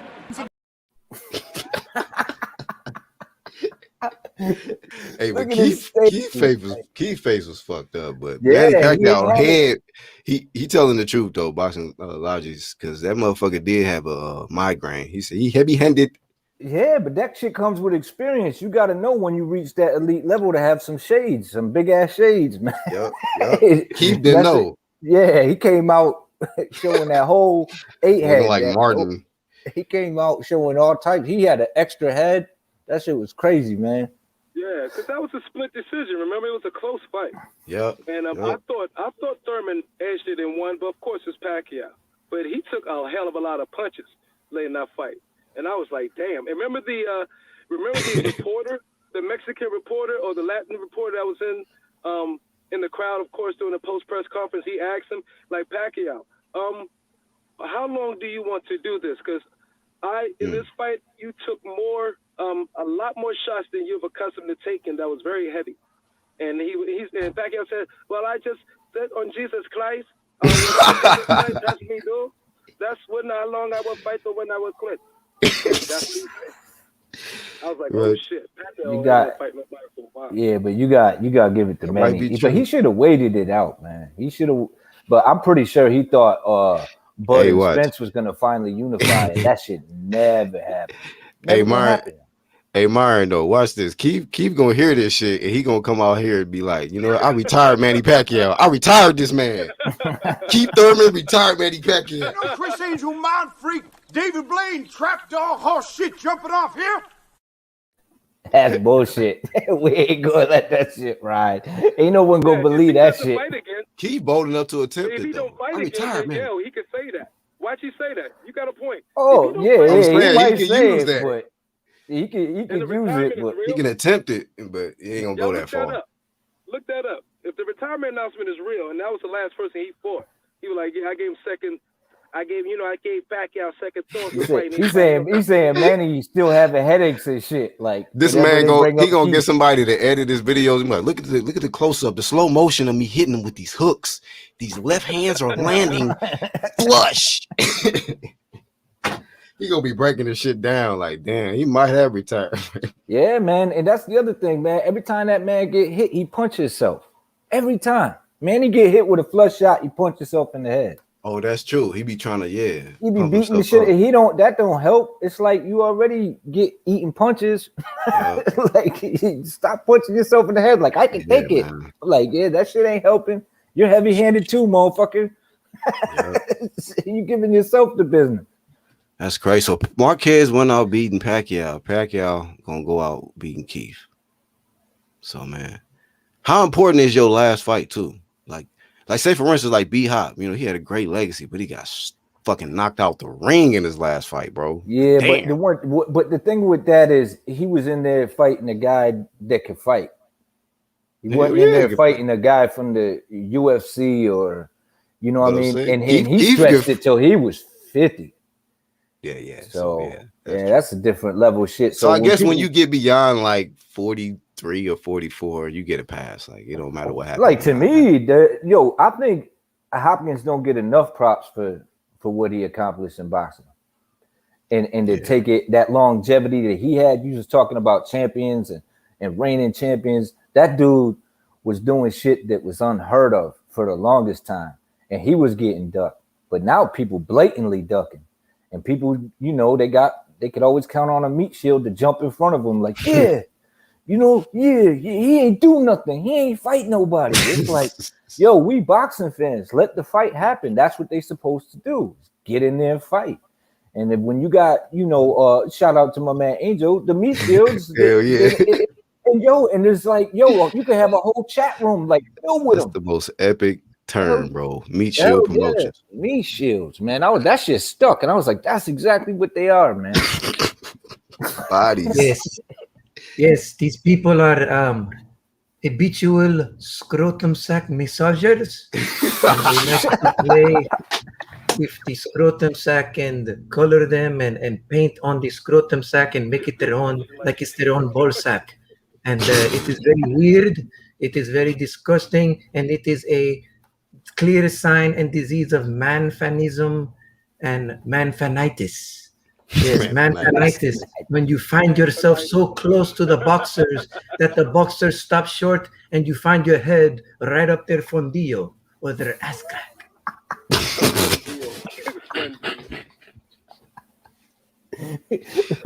Resting on one cheek and shit, just waiting. Man, dog. Hey, fellas, man. Hey, 1, 2. Thanks for having me on. Horse, peace out. Rocket, peace out. Peace and pugilism. And to the man with all the, is he Arabic or Latin for real? No, it's me, man. It's actual fact, bro. It's me.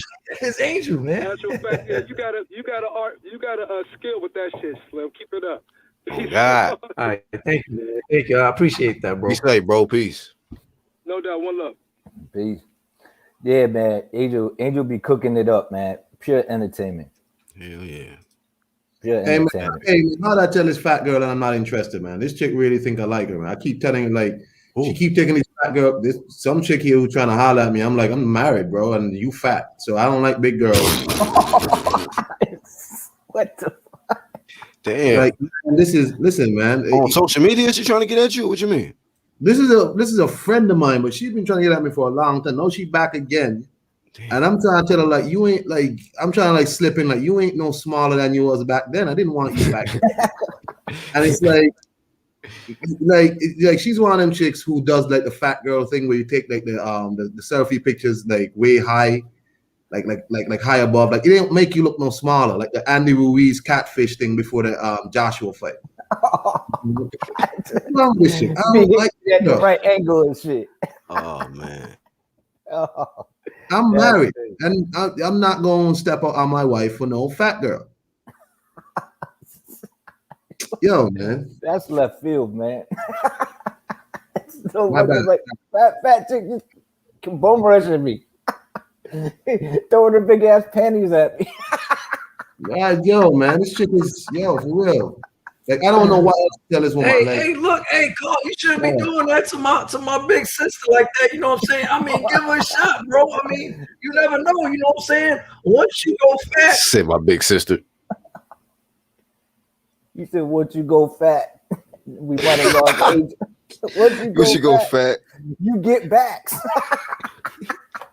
Bro, yeah, she could probably cook though, bro. You know what I'm saying? You be like, well, fix me a lunch.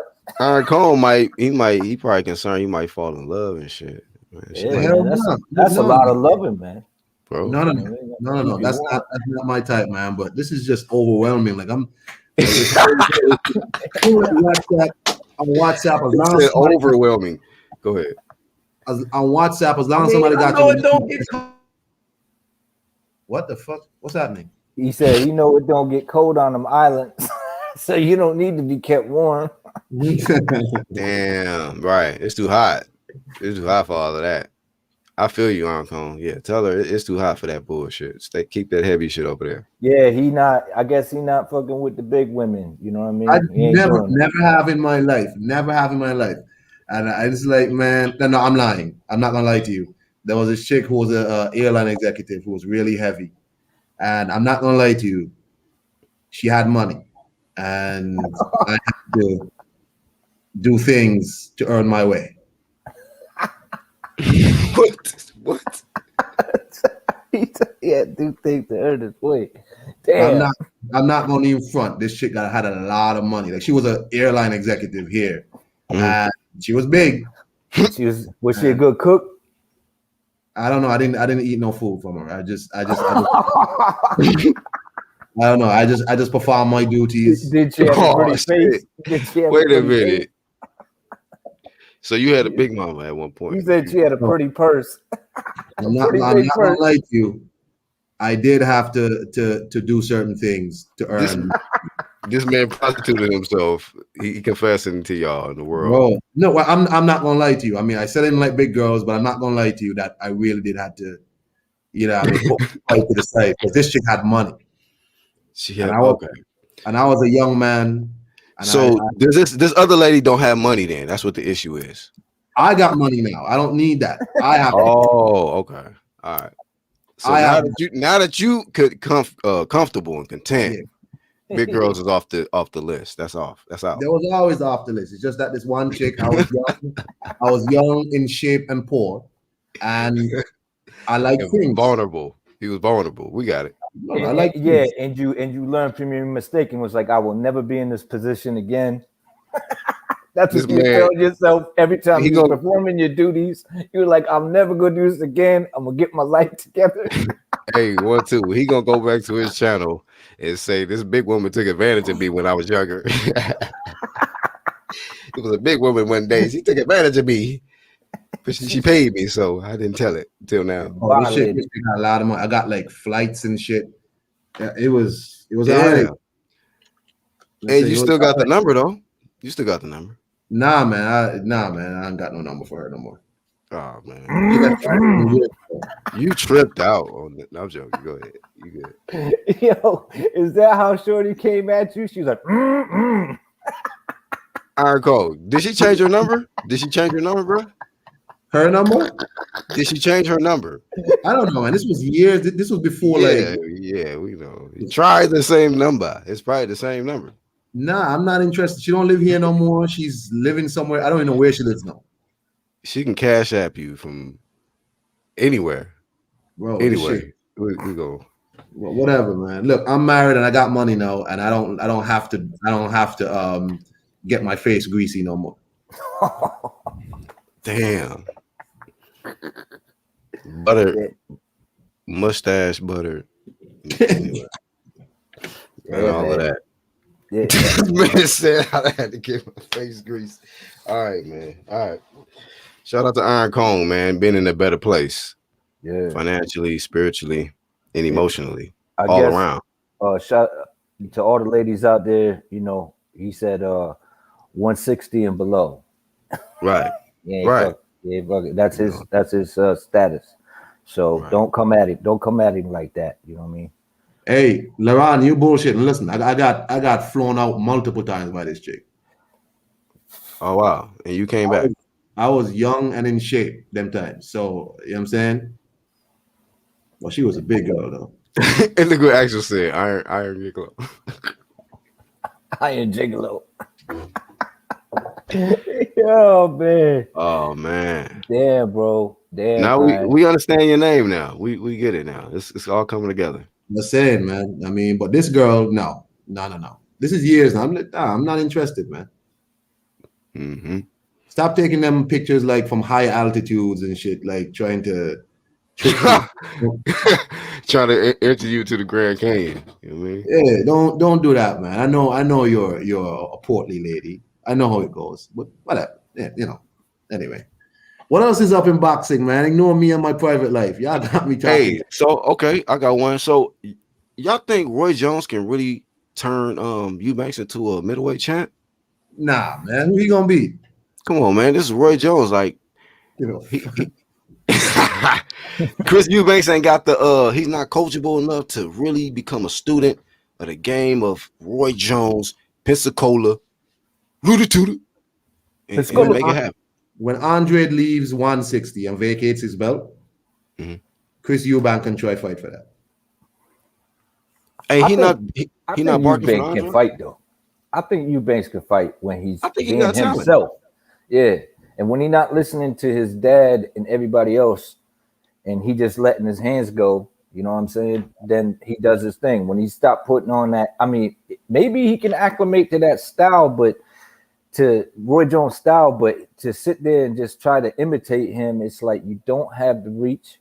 You're not Roy Jones. Like Roy Jones got away with doing shit because he was so talented. It's like you can't do that, man. I mean, he would posture and do that. Whenever he was doing his Roy Jones impression, he was mostly posturing. You know what I mean? So maybe he needs more time, but he's talented, but he ain't no Roy Jones. So if not Eubanks, does Roy have the ability as a trainer to turn somebody into a world champ? That's my question. Roy Jones, like, does he have the, with his experience as a fighter, we've seen some fighters translate into trainers and really make fighters champs. We've seen Derrick James. Right. He wasn't all that great in boxing, but he got 2 unified champs. You know what I mean? We've seen Floyd Sr. He didn't do all that great, but Floyd Mayweather Jr., his son, so. Yeah, I get what you're saying, and it's true. But you also have to take into account the talent that they have on the side with them, like the fighters' talent within themselves. That carries over too, because a lot of these trainers just pick up talented fighters and say, I made him a champ. And it's just like, that motherfucker was probably going to be a champ with or without you. You know what I'm saying? So, I mean, it like when you take guys like guys that really benefit fighters like Stewart, Manny Stewart, when he used to do it before, RIP to him, but he was real with the fighters and he would teach them and acclimate their style he would just better their style for themselves. He didn't try to just push one style. He was like, this is what you need to do with those attributes. This is what you need to do with this. You need to take full advantage of what you're doing here and in the attributes that you have, as to just throwing them out there and say, do your best fucking imitation of me. You know what I'm saying? Well, question though. You think Roy is trying to turn him into, like, I think Laurent just said Roy trying to create one of himself, or Chris being around Roy so much because maybe he's really trying to imitate, he himself is trying to imitate Roy, but is Roy just training what he knows? Because remember, you can't really train to be Roy Jones Jr. It's like that's what Michael Jordan never coached nobody. He can't coach nobody. You know what though? He can't coach. My opinion on it, I don't think Roy is trying to train Eubanks to fight like him. I think really what it is, Eubanks was just showing off to Roy in the fight. Like, let me show you what I can do, coach. Like, I don't really think it was like Roy said, hey, do this triple left hook like I used to do. I just think he's doing that shit showing off in front of Roy. But I think Roy is kind of like still the right type of guy to keep him disciplined, show him the right shit, and tell him certain things. But like that other shit, I just think that was just Eubanks trying to show off. Let me ask y'all something. I agree. Which one of the current 160 champs he can beat? I think he could possibly beat Triple G if he come in with the right game plan and execute. If he gets his hands on motherfuckers, because when he lets his hands go, you can't block all them shots. He's pretty quick and he's throwing everything with him. I'm not saying he's a great puncher, but he ain't a bad puncher either. So he got the speed and he got a little pop. So I don't know, man. I think he could give anybody a problem if he fighting the right fight. Even if he even if he fight, it's gonna be a dangerous fight. But even if he fight Jamal and just be smart, man, and have the right game plan, I think his natural ability will give some problems to Jamal. But I mean, I don't even know. Has he even mentioned that fight or if he would even pursue that fight? But I think that he has potential. He has potential. But my opinion on Roy though, I think Roy is gonna be one of them sleep trainers, one of them guys that end up being a great trainer, like low key. Like damn, like Roy is out here making it happen because he did it in boxing and he was doing a little commentating thing. And one thing I see about Roy, he put us all into what he do. And he take risk. He ain't afraid to fail. None of that shit. So I think he gonna be a great trainer one day. So I'm gonna just go out on a limb and say that. Yeah. Yeah, I would doubt it. And I do agree with you that I think that he could have probably got the guy out of there in his last fight. That's Eubanks. But he was trying to showcase what he could do. Kind of like Andy Ruiz was doing when he got caught. You know what I mean? Like, look what I could do. Look what I could do now. I could move around a little bit. I could do this. And it's like, bow. You know what I mean? Look how fast my hands are. You know, I think that's what he was doing. And that's what almost happened to him when he got cracked. When he was like, I'm in here having fun and got punched in the mouth. Yeah. That's what Hey, that's a happened to good Eubanks. matchup. That's a good matchup right there, the actual said. But I think Eubanks will win that fight. I will pick Eubanks. Eubanks and Hurd. Wouldn't mind seeing. Yeah. Charlo would be tough for Eubanks, especially in the middle rounds. Eubanks is easy to hit once he gasses a little. Yeah, he is. And that's the thing is when he's closing the distance, that's when you can get him. If you could keep the distance, you're good. But if you go let him let his hands go, he's quite a beast when he's letting his hands go, man. And he makes messes of guys. Like he even had Billy Joe reeling in the later rounds also when they were fighting. So he turned it on a little late, but yeah. So if he could get to Billy Joe, why couldn't he get to any of these other fighters? Now that's a guy, that's a mover. So you know, hey, I think he's a decent fighter.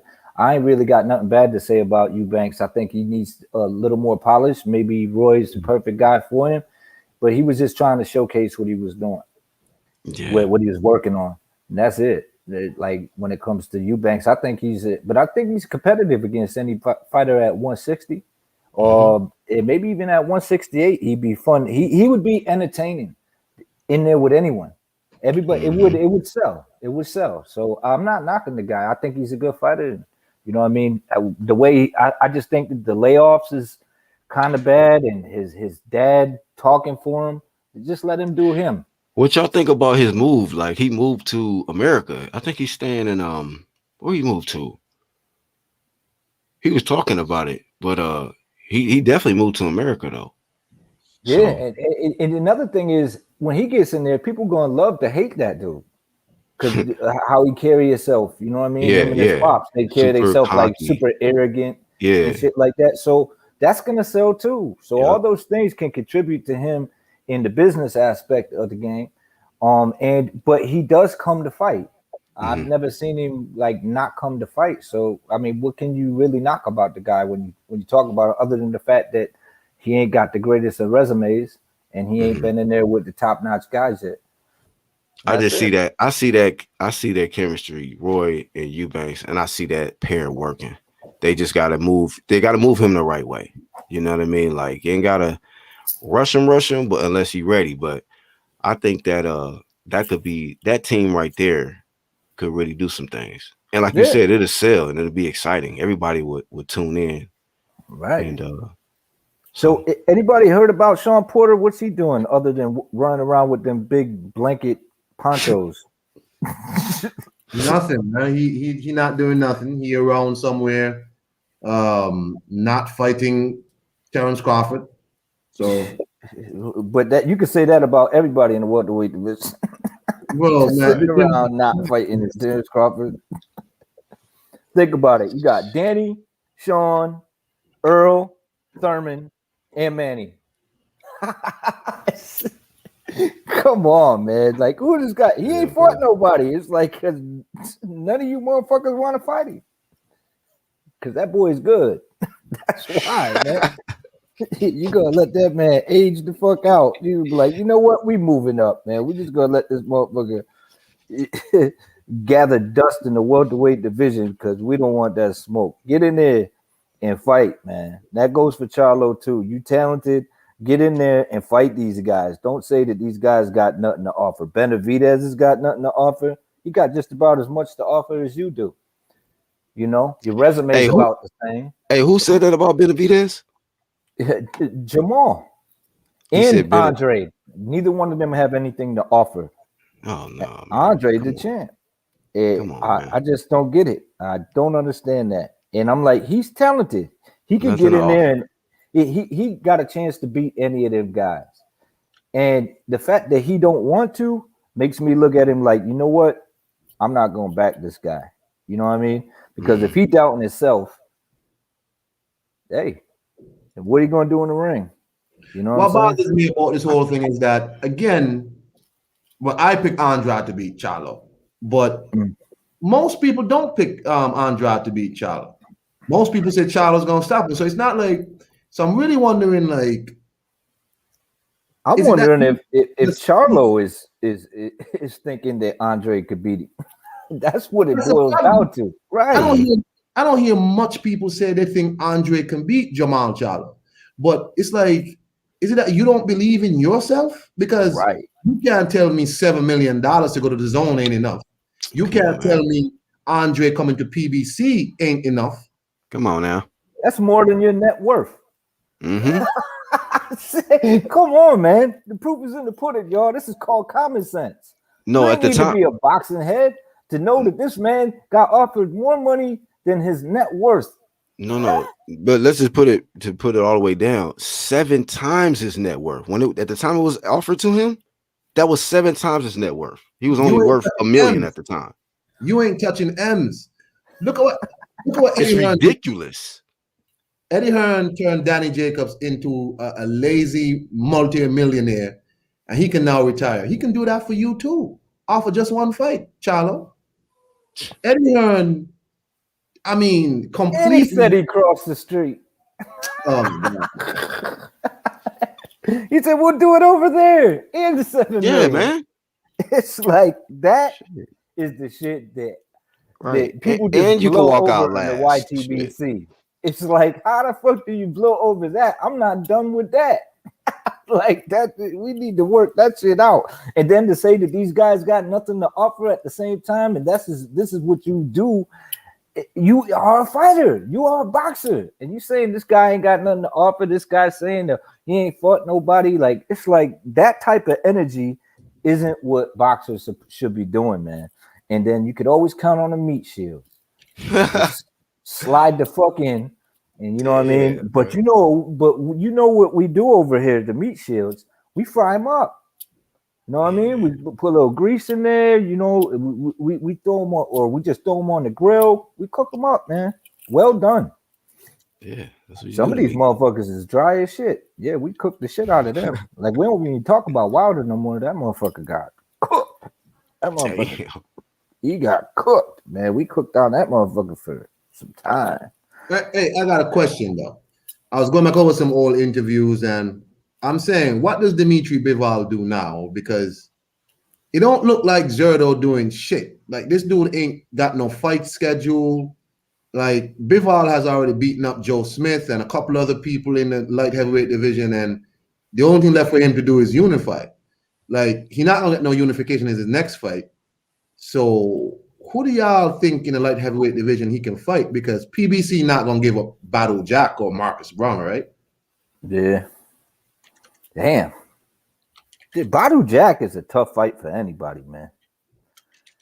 I mean, I know people don't like him, and I got to give Craig Richards some props too. I mean, I know it wasn't an exciting fight, but he used the distance, and he kept that man at the distance, and he used his attributes. He fought a smart fight, and he's going to get another fight. I could see him in with another big guy. He just won the British Championship. And he knocked out that one kid. Did y'all see that knockout? Yeah, Shakan. No, he fought what the fuck is that dude's name? I'm trying to think. Yeah, Shakan Pitter, right. You're right. Yeah, but that was a nice knockout. Did you hear that shit? Watch Which it one? and listen. Where Craig Richards knocked out Pitters for the British Championship. Yo, he knocked that dude out. That dude was like 6'6". He iced him. Damn. Yeah, and you could if you listen, it's like clap when he catches him and dude just folds up. This is a nasty knockout. If y'all didn't see it, y'all should check it out. I think the problem with someone like Bivol is that he did a lot of work early, and then no light heavyweights kind of petered out. But then where he is, don't have, because even in England, Eddie Hearn don't have the light heavyweights. Frank Warren does. In America, Bob Arum has the light heavyweights and most of the belts. Well, you know, the whole thing with Bivol is you can't use the excuse that he ain't fought nobody. He's fought a lot. That's the problem. He's fought a lot of people. Right. He's fought a lot of people, and so his resume is comparable to anybody in the light heavyweight division, including Better Beef. You could sit there and argue, you know, back and forth about who got the better resume. Yeah. So I mean, he's been in there in a what is it, 17, 18 fights, got his title, but yet you don't hear people mention him. So just pretend he don't exist. And you know what I mean, keep going on about your way. That seems to be the formula of a lot of these fighters today, is just don't mention the motherfucker. Because I've never heard Kovalev, when he was champion, mention Bivol. I don't hear you know, like even right now, Canelo talk about moving up to light heavyweight, or his trainer talk about after he unifies and becomes undisputed at 168. They're not mentioning Bivol either. No, they act like they don't hear Bivol. They act like he don't exist. Right. So I'm just saying, like, that's the point. Is like, just pretend the motherfucker don't exist and don't talk about him. And then that way, when the fight comes up, say, well, don't nobody even know this guy. You know what I'm saying? That's what they doing, man. They setting it up.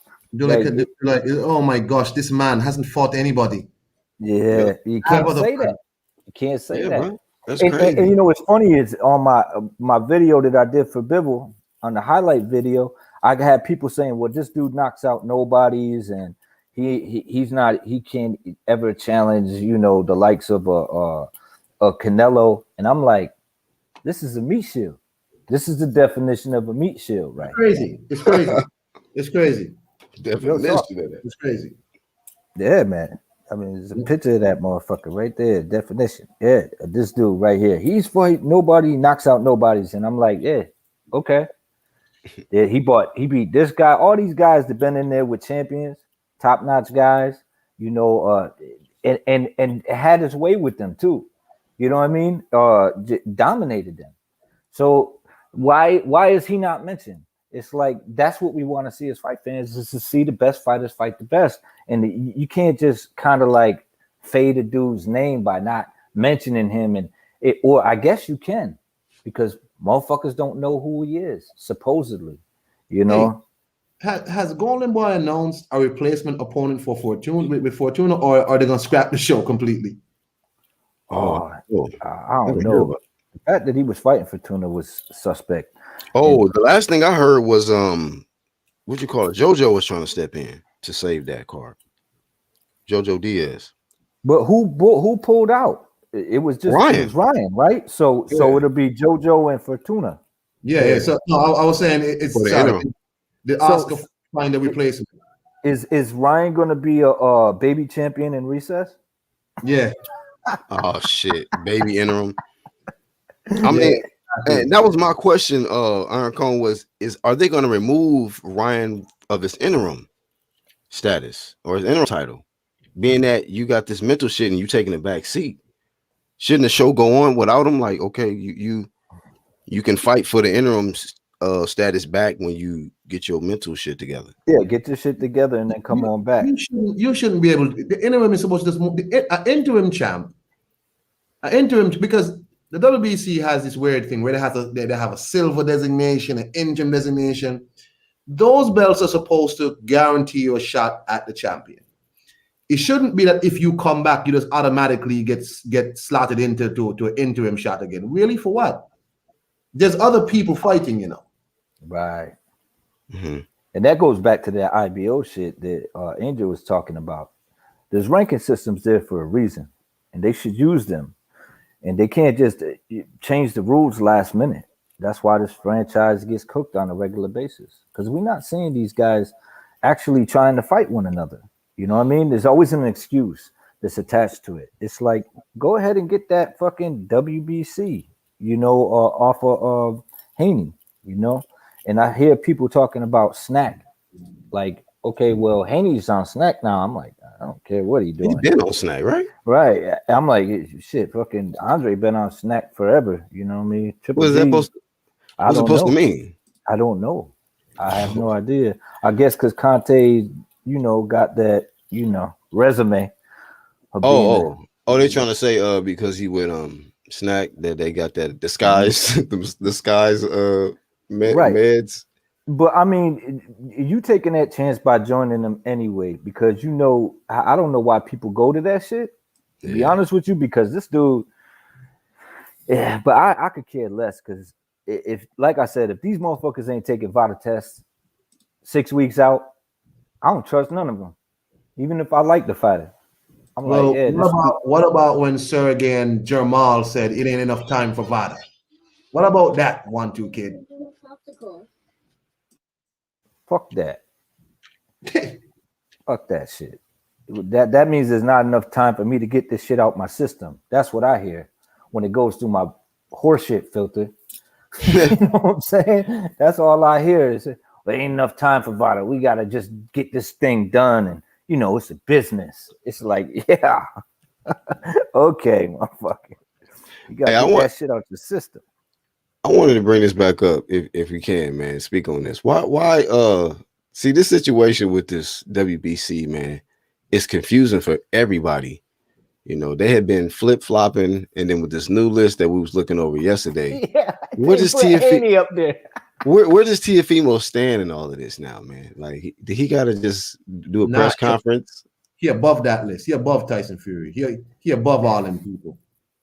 Where is he at? Where does he fit into this? Because they're saying this is the unified. He got all the belts. So I don't buy it, man. I don't buy either one. I think they both getting played, both Haney and Tiafimo, man. Yo, Suleiman playing both of these motherfuckers, getting the sanctioning fees, and both of these motherfuckers getting the heat. Could you ask for a better business move from a dude?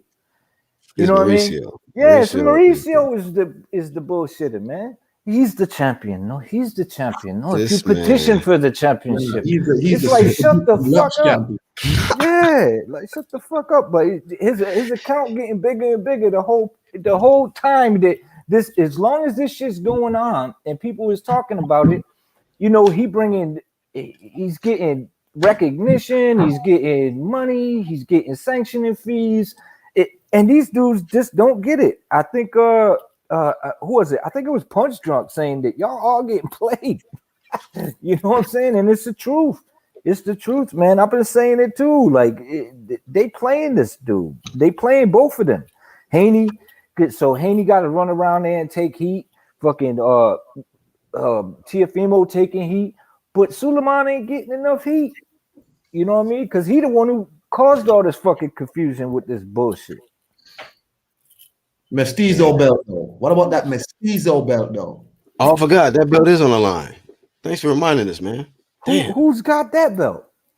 That's gonna be the winner of Canelo and Billy Joe. That's on the line. I forgot. They fighting for the mulatto belt? Yeah. The Mestizo belt. Not the mulatto, Mestizo. Mestizo. What's Mestizo mean, y'all? Inform me. What they say? A white and indigenous person. Indigenous Spanish person or something. Yeah. White person, right? White Spanish and indigenous person in Mexico is classed as a mestizo. Mm-hmm. Well, that's ridiculous, man. Got race belts and shit. You got that right. I mean, shout out to the people, the white and indigenous people out there. Shout out to y'all. But I'm just saying, like, why are we even entertaining this shit? Right, but who makes a belt for that? Like, bro, somebody who wants another sanctioning fee. Well, he already getting sanctioning fees, but it's just like you know how it is. You know what I mean? More money, more problems, man. Ain't never enough money for these motherfuckers. But they can't sanction that belt. That's just some voluntary gift belt they throwing in there as like a. I'll tell you treat. what, if Suleiman hands you a WBC belt, no matter what it's labeled, you paying for that shit. Man, you paying for that shit. You paying something. WBC Dookie stain on you for the Yeah, rest you of your gotta. life. Yeah, you gotta carry. You know what I mean? You gotta rock a WBC T-shirt and the new cap all the time, man. You know what I'm saying? Yeah, no IBO over there. Ain't trying to talk about no IBF or no nothing. That's what I said. Yo, I said that 2 years ago. I said you're gonna have to unify the WBC soon. Yep. I was like, watch. And look what these motherfuckers doing, man. I'm sick of all these. I'm sick of all these clone belts he keep making, man. It's these cloned ass WBC belts, man. Enough with this shit. And if you buying it, he gonna keep selling it. You know what I'm saying? If you're gonna let the shit ride and you accept it, yeah, then that's what you're gonna get, man. And they keep accepting it. That goes for the fight fans, that goes for the fighters, that goes for the meat shields. You know what I mean? All of them. You know, yeah, that's what they doing, man. They're just all in front of everybody. They're protecting all this bullshit, man. And so we can't even focus on the fights no more. When do we do the fight breakdowns? You know what I mean? There's so much shit going on outside of the ring that we can't even break down a fight. And so many motherfuckers are emotional about what's going on outside of the shit. We can't even see the fight. It's like, what are we doing this shit for? To me, it's like, I want to see these motherfuckers fight. I want to talk about the fight that's happening. I want to talk about how the fight gonna go down. But with all these distractions and you know what I'm saying? It's like, what the fuck we talking about, man? We fight fans, man. Fuck with this drama show on the outside. It might be somewhat entertaining, but you got motherfuckers ready to take each other out for that shit. For the Twitter feed. Fuck wrong with you. That nigga, they gonna have the Triller shit. They gonna have the Great Streets versus the 60 Crips and shit. And motherfucker Marisa gonna probably put the Gangsta Crip belt on the line. Watch. You know what I mean? WBC Gangsta Crip belt. Watch. He that type. He the dude for that. He just want his fucking brand on any event, occasion. Matter of fact, yep. Because for the Triller, that first Triller event, he gave the WBC belt to Roy and Tyson, right? Yeah. So yeah, he's trying to spread his brand to any network, anybody who got give him a Black Lives Matter belt. Oh yeah, the Black Lives Matter belt. So he started it with that, and now you getting deep into the fucking mestizos, and next time it's gonna be, I don't know what the brand. next If you ever notice, whenever somebody wins a WBC championship or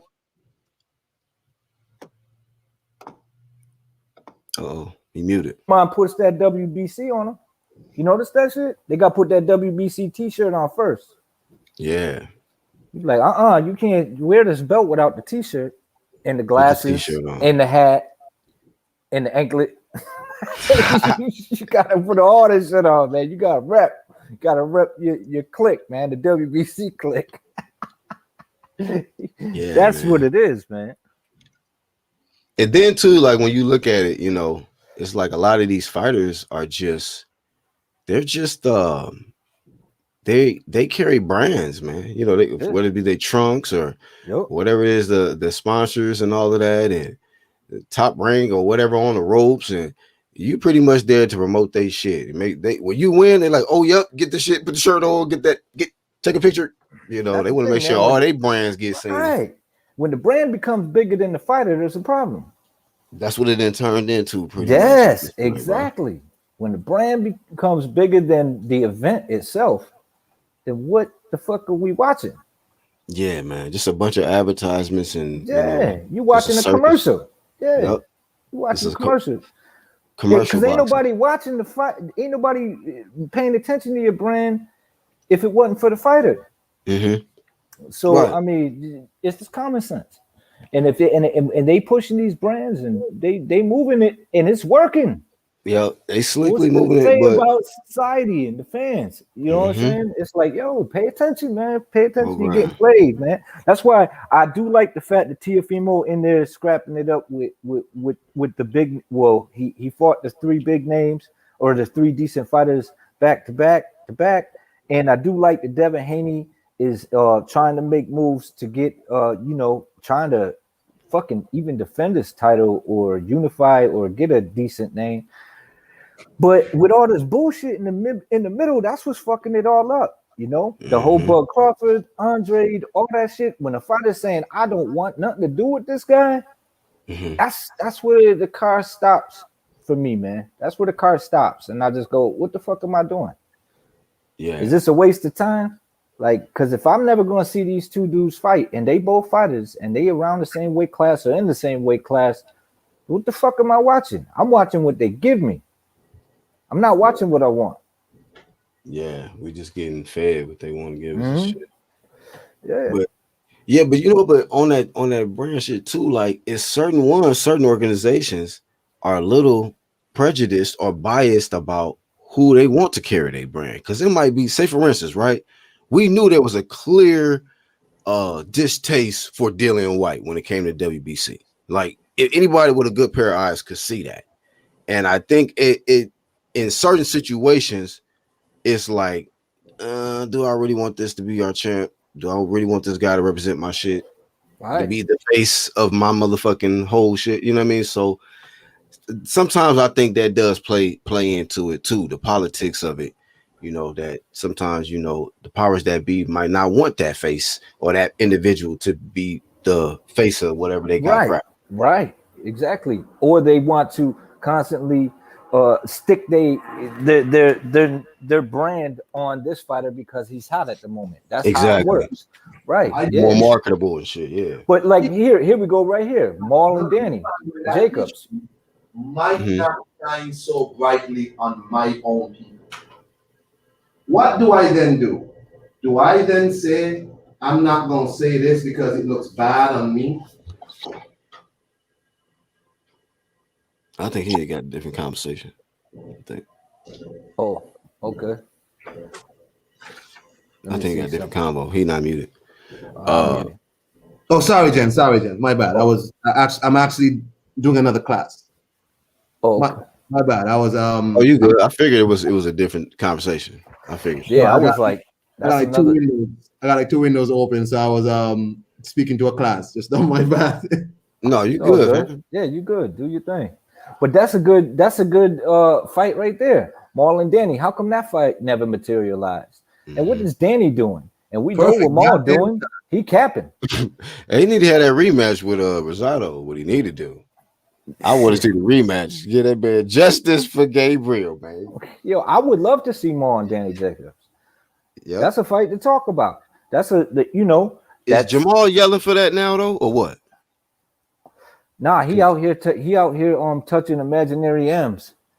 It's like you can't even really put a good name with Jamal, man. And that's the unfortunate thing. You could talk about it, but really, is it gonna manifest? Right. You know, like who is this guy he about to fight? Like anybody know his name? I'll be forgetting. No, I don't. Like be for real. Like that's why I said I gotta keep it stacked. We gotta keep the same energy. Y'all gotta start putting them cherries in Jamal's Twitter feeds too now. Whoever that be rolling on Twitter and all of that. Because y'all used to do that to Danny Garcia, and he was picking up a lot of names we don't know nothing about. Jamal doing the same shit. Yeah. It's gonna come time to start seeing them cherries show up in the comment section, like, yo, hey. And what happens? And here's the thing, too. What happens when he does step up? Is he gonna be another Danny Garcia? You see? Don't know. See? Yeah. But you raising them questions by not getting in there and fighting. You know what I mean? People gonna start looking at you like that. You know what I mean?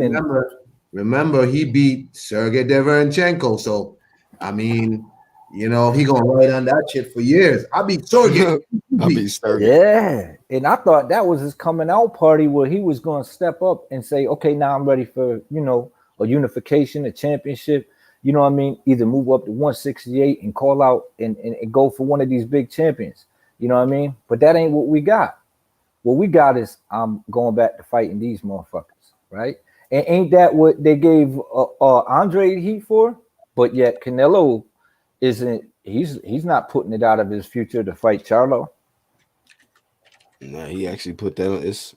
It's a question mark. It could possibly happen now. So I was like, I was shocked to hear that he put, he gave some energy to the Jamal shit or the Errol Spence or you could tell that Canelo was gonna try to call Charlo a weirdo.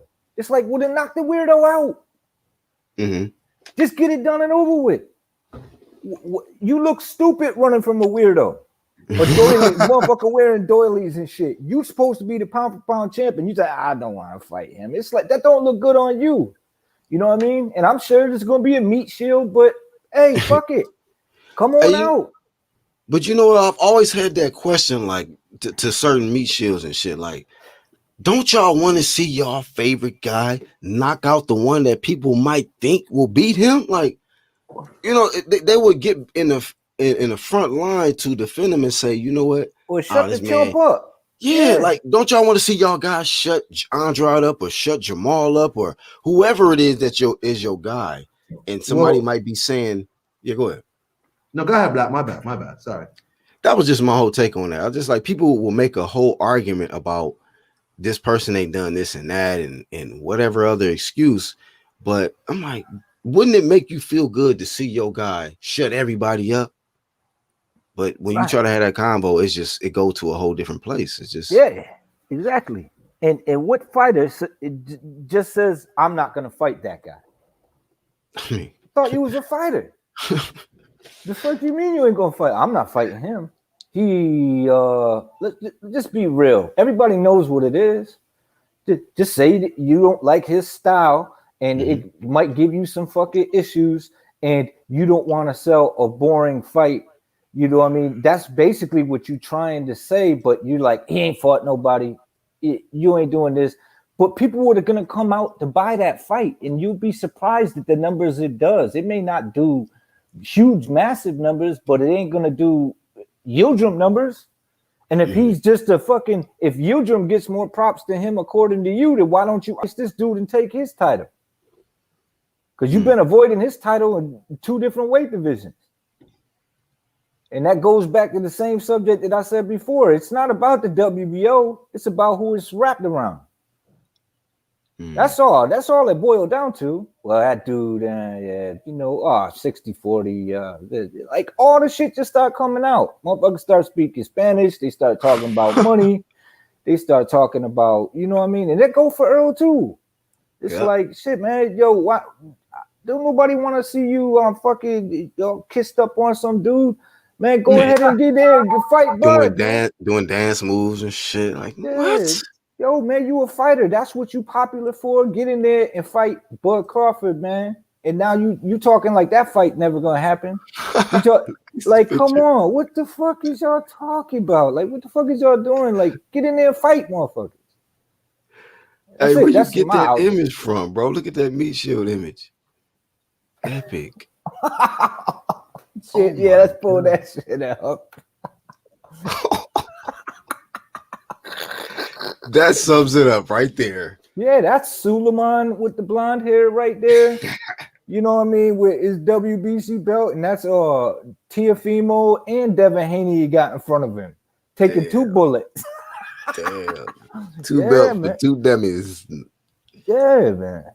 Damn, that is hilarious right there, bro. Look at that shit. That is what it is, y'all. That is what it is. It's like, fight fans, that's what we want. We want to see the best fight the best. Let's get this show on the road. We got Undisputed coming down, man. We got a lot of people picking shit. Hey, look what Ronald said. He said, I thought that was Arrow and Yellow Beezy. It's his brother. I don't know. Maybe they whisper in each other's ear out there in that part of Texas. So let me whisper something to you. Yeah, and the guys can fight. That's what's really fucked up about it. These dudes can fight, man. Yeah. Now it's really bad if you get your ass whooped. Yeah, like, because you know you're going to get. You done set yourself up for some really bad shit. You done stepped in the puddle and shit on purpose. Like, why you do that? You imagine one of them guys get whooped by Sweet Earl? Damn. Like, man, you got whooped by Sweet Earl. Man, I'm telling you, man, these one of these cherry picks fucking go wrong, man. That's it for your career. Boom. You know what I mean? Because you basing it on ego the whole time. And then if you get crushed by this nobody, even if the dude's a somebody with not a big name, people ain't gonna want to hear it. They gonna be like, you got iced. You know what I'm saying? You got iced, man. Yo, that whole Areola, but shout out to Areola, man. Don't nobody talk about how good a shape he came in and he came to fight. Yeah, watch the fight, yeah. Yeah, he came to fight, and I think that people were saying, well, he lost the weight, and it affected his punch resistance. There might be some truth to that. I get that, but he needs to acclimate. I think he was just more trying to showcase what he could do now. And but shout out to Areola for fucking putting on a show and cracking that motherfucker and saying, nah, man, this ain't no easy win. And the fact that Areola could come back today and do that to a top-notch, top 5 heavyweight, what's that say about today? Yeah, man. I mean, yeah, that says a lot.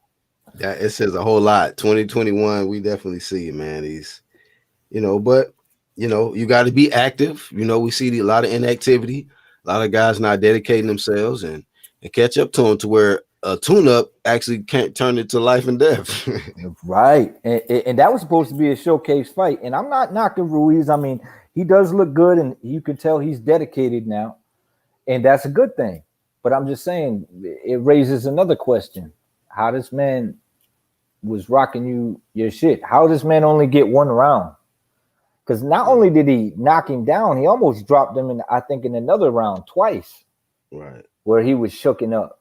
And I don't know how you give that round to Ruiz. And he was competitive pretty much through the entire fight. You know what I mean? I do think that his arm wasn't hurt though. I think that that's just the old school trick to say every time he got punched in the jaw, he shook his arm. Like, oh, my arm. I think that was game, man. But shout out to him for using the old cheap tricks like, oh, my arm.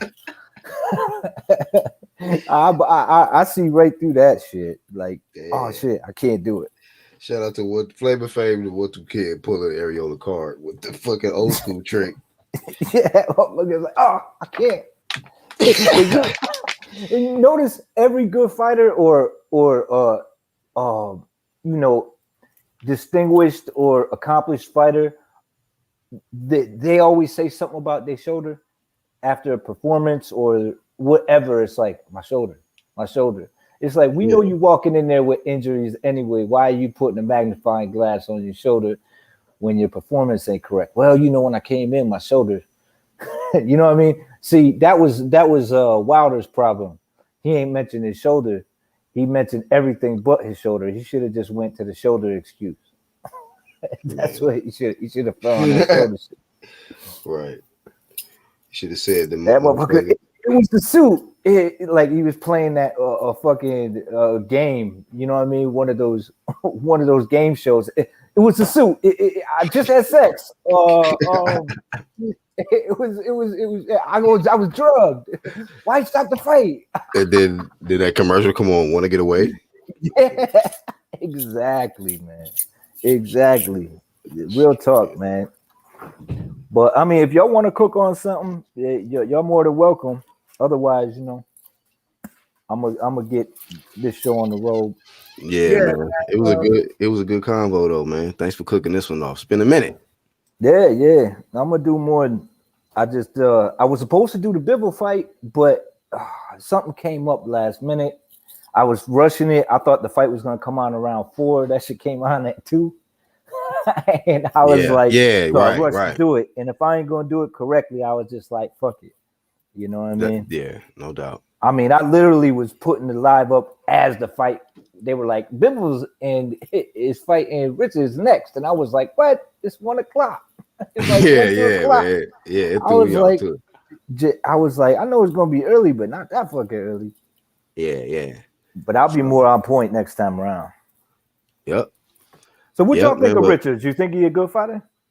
Who? Richards. Which Richards? Which one? Craig Richards, the guy who fought Bivol. Oh, I mean, I thought he was decent. I thought Bivol won a lot wider than the cards had it. They had it a lot closer than I had it. But I mean, he made a good account of himself. I would say that he made a good account for himself. I mean, he never went down. You know, he took some good shots. I mean, I seen Bivol hit him with some clean shots. He ate them. He gave a few too.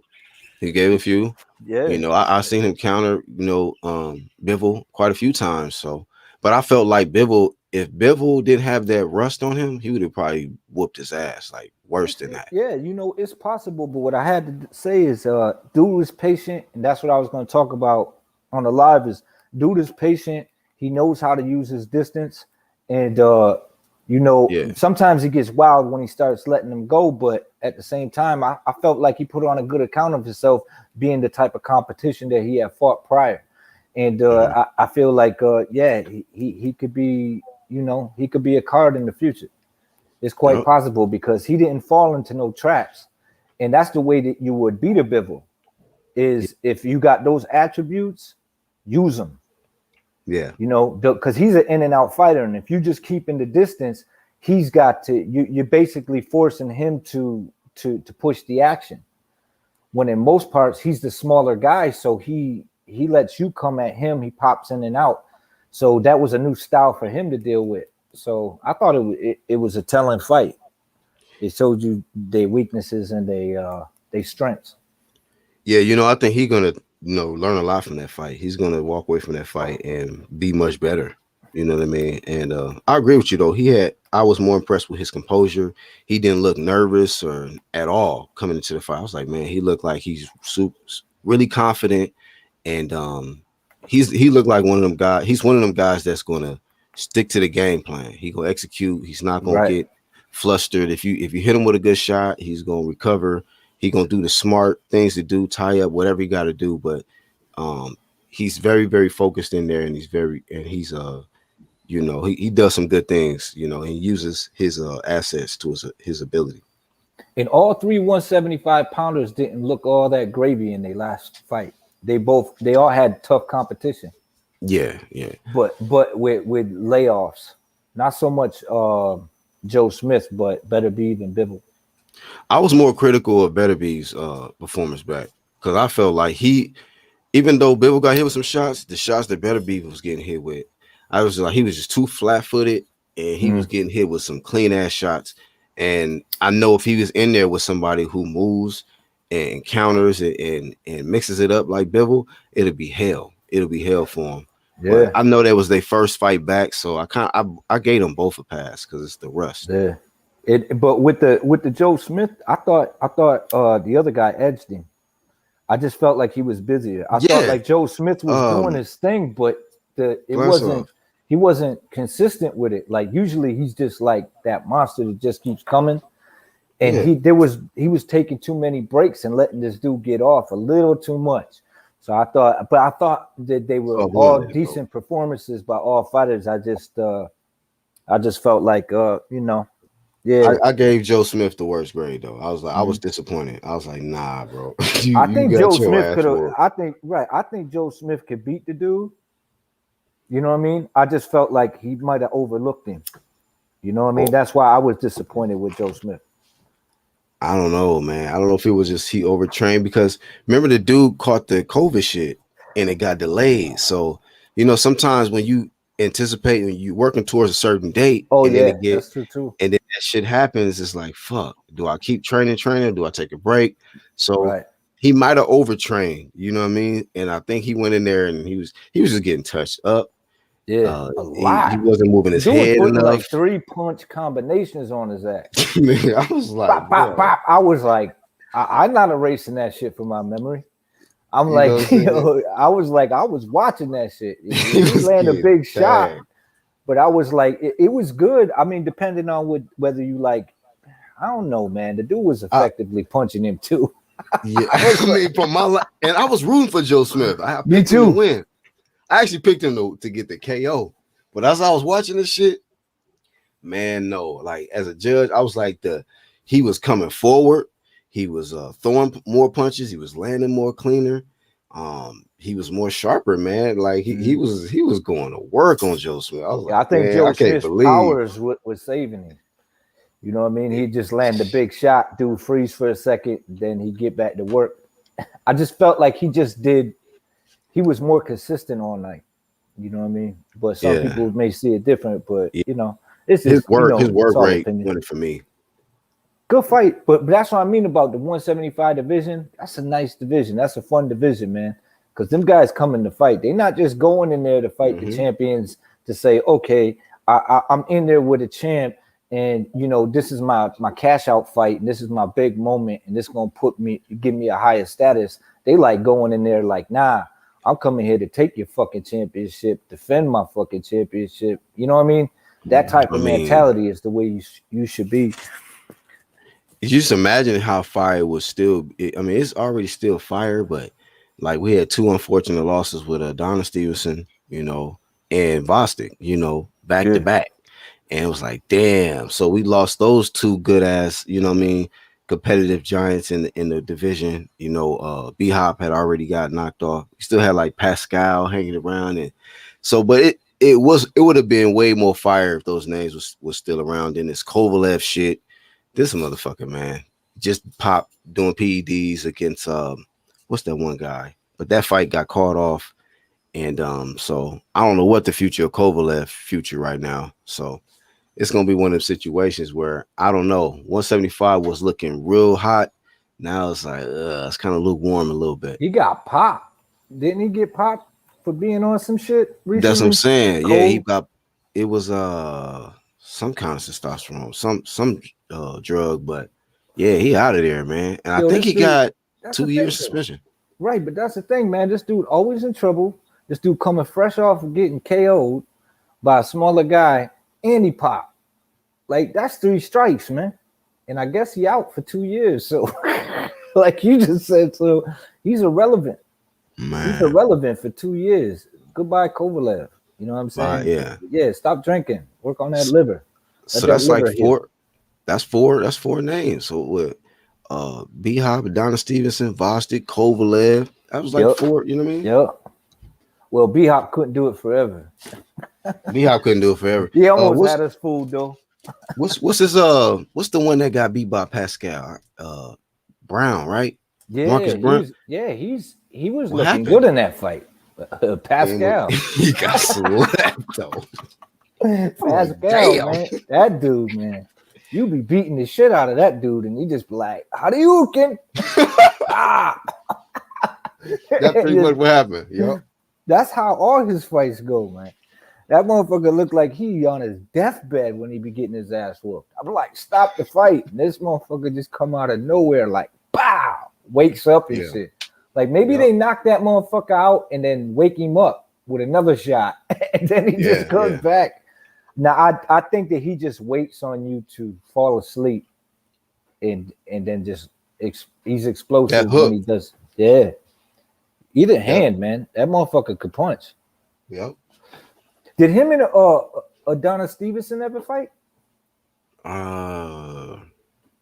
Did they? I don't think so. I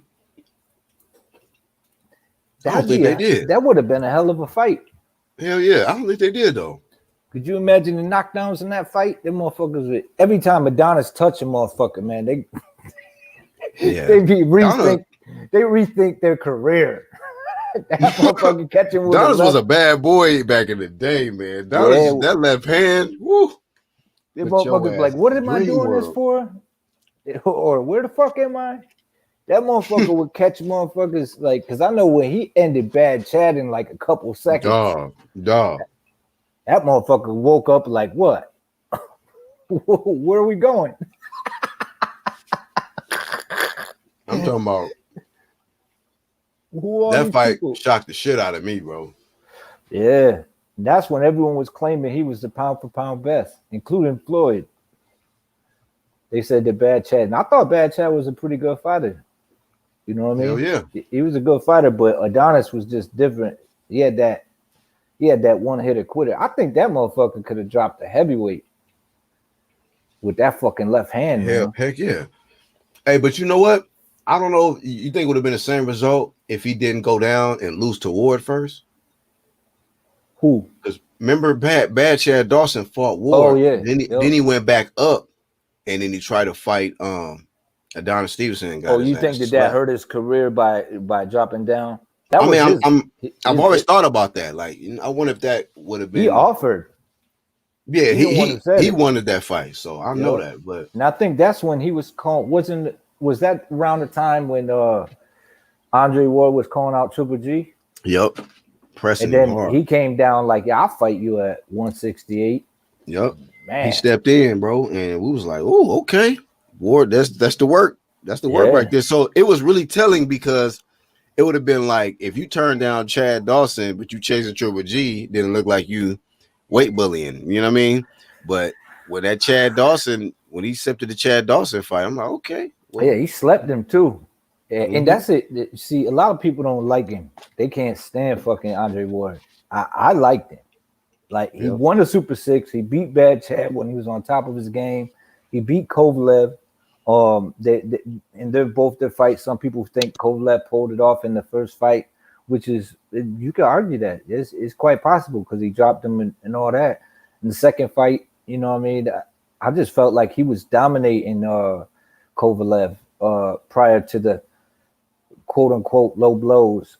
But I thought he was dominating. He was rocking him and everything in that fight. So I never hated on Andre Ward, man. I think that dude's I think he was the truth at what he did. I think he was in there. His resume speaks for itself. Period. You can say what you want about the dude, but the motherfucker could fight, and he been in there with the likes of everyone except Superman. Mhm. He never did fight. Yeah. He never did fight him. Yeah, that's the truth. I wanted him to fight him, but it never happened. So I always was like, damn, man, you had one more belt, you'd have been undisputed, but you retired. He ain't So I want to roll always the look dice at with that left. One belt left with a left hand to come through. He knew that left hand, man. That left hand was special. I gotta give it to him, man. That was one of them guys that could just put your fucking lights out, man. One shot. Didn't matter who you are, what type of chin you had. This man cracks you, man. That's a motherfucking problem. Like But I'm I will not say sure. this. I'm not sure, before we get into that. I'll let you cook on what you're about to say, but it kind of make you wonder. Like I don't think that Canelo would have been so eager to jump to 168 at that time, if that was, you know what I'm saying? Like, cause okay, that shit was with Stevenson there and shit. Stevenson and fucking Ward and all those guys. But it was the timing too. He had to acclimate to the weight, so I get that. But I don't think he would have been as eager to do so. Yeah, That's a tough motherfuckers, man. real shit, bro. They can put you to sleep. What I was gonna say was though, what I always did respect about Andre Ward, because I ain't gonna lie, I was kind of a late bloomer. Like I didn't catch the wave of Ward when he went to the tournament, the middleweight tournament, all that. I didn't catch the wave of him. I caught him late, but by the time I did start watching him, I respected him because not only because he was dedicated to his craft, but he set an example. I felt like he was a true leader, and he didn't do all the other shit that you see the other fighters was doing at the time, like trying to be all thirsty for attention and trying to be distractive. He carried himself. He stayed firm on who he is, and he didn't have to change up. I feel like Andre Ward stayed who he is. He didn't have to create a character for TV or nothing. He just said, I'm gonna just do it my way. I'm gonna stick to my guns, and that translated over to him getting a commentating job. Excuse me, with ESPN. Andre Ward, like, I'm gonna just be me. You know what I mean? And that wasn't about an image. Right. It wasn't an image with him. And he can fight his ass off. So I always respected Andre Ward highly for that. I mean, also, he's a God-fearing man. So for religious people, I'm not a religious like that, but I respect the fact that he can discipline himself to something that he believe in, and he gonna stick with that. When you see him, whether you on camera, whether he in the ring or with his family, he gonna carry that image with him. I'm about me, my fam, this boxing, and God. You know what I mean? So I respected that about him. And kept it that way all the way through for the most part. Although when it comes to commentating, Sometimes I don't know where he be at, but I think him and Yeah, I think lately he's been, that check has been, making him second guess the opinions that he used to just come off with the fire, like, bro, it'd be the real shit. But now he be kind of like, I hear you on that. I'll keep it a stack. I sometimes be like, man, this dude Ward, he started to switch up a little bit on his, from how he I'm used curious to be. though. I'm curious to how you see the Better Be Joe Smith fight happening. Like, who do you think gonna pull that off? And that goes for the chat too. Well, what do y'all? How y'all see that one going, man? Like, what's y'all take on it? Yeah, man. Playback, y'all let us know. I mean, I'm favoring Better Beef. Are you? I'm favoring Better Beef. I can't knock you for that. I can't knock you for that. I'm just saying, man, it should be a hell of a firefight. Both of them dudes gonna be landing leather, man. Yeah. Yeah, but I think Better Be has the, I don't know, like the gumption to keep it coming. You know what I mean? Like the pressure ain't gonna stop. But then again, hey, fucking Joe Smith, a give and take guy. I will say this though. I remember the fight that concerns me about him going into this fight with Smith was the fight when he fought that one dude. What was his last name? It was American. He was a white guy. I think Johnson or something was his last name. But he dropped Better Beef, I think once or twice. And Better Beef was trying to trade with him. And the dude was getting the better of the exchanges. Now I think with Joe Smith, if he try to exchange with him on the inside, he might get clipped. He could get clipped. Yeah, that's true too. That's true too. I mean, that's it. That should be a damn decent fight. But if Joe Smith pulls it off, I don't see him beating Bibble. He already lost to him, right? Right. Yeah, I don't see him beating Bibble. And then is Canelo gonna want that undisputed? That's the question I'm asking, because he keeps saying Better Be. He ain't mentioning Bibble. And I'm like, that dude's a big part of the division. And the other thing is he's the smallest guy in the division, pretty much. But the most athletic, probably. Yeah, but not talked about, kept on the hush. You know what I'm saying? And he got a decent promoter. And what's with Canelo not mentioning the guys that are connected to the zone? And Andre and Bivol. Hey, Bivol will beat Canelo, bro. I watched him when even though he was had the ring rust, I just think that style is gonna give that man hell. His style is gonna give Canelo hell. So I don't think he's gonna fight him. He won't fight Bivol, bro. That's crazy, man. That's crazy because if he was to beat a Bivol or to stop a Bivol, that would, to me, I'd be like, yo, this the motherfucker of the era, period. You know what I'm saying? Yep. Period. I don't know, man. And I don't know why the meat shields don't understand that. You know what I'm saying? Like they don't get that through their head. Like, think I'm just here to hate on Canelo Alvarez. It's like, that's not the case, man. The dude's fantastic. He's a great fighter. But probably one of the best fighters he is arguably the best fighter in the world today. But where's that energy? You know what I'm saying? That best world in the fighter energy. What, that dude talking shit? What? Let me knock the doilies off of fucking Andre. What, this motherfucker, this dude at 175, that little dude? I just beat Kovalev. Watch what I do to this dude. You know what I'm saying? You're not saying that. Not even mention him. Don't bring up the names. That energy, man. I don't get that. But now he talking about fighting Benavidez, when at first he wasn't talking about fighting Mexicans, and now he is. The energy constantly changing, no consistency. So I don't know. Hey, Warden Lennox, yeah, I gotta agree with you, LeBron. I think Lennox is probably one of the worst commentators that ever did it. Oh, I can't stand Lennox, bro. I can't stand that motherfucker. That when he said that one shit, I was like, the fuck is, even my wife was like, what is he talking about? I was like, I have no fucking idea.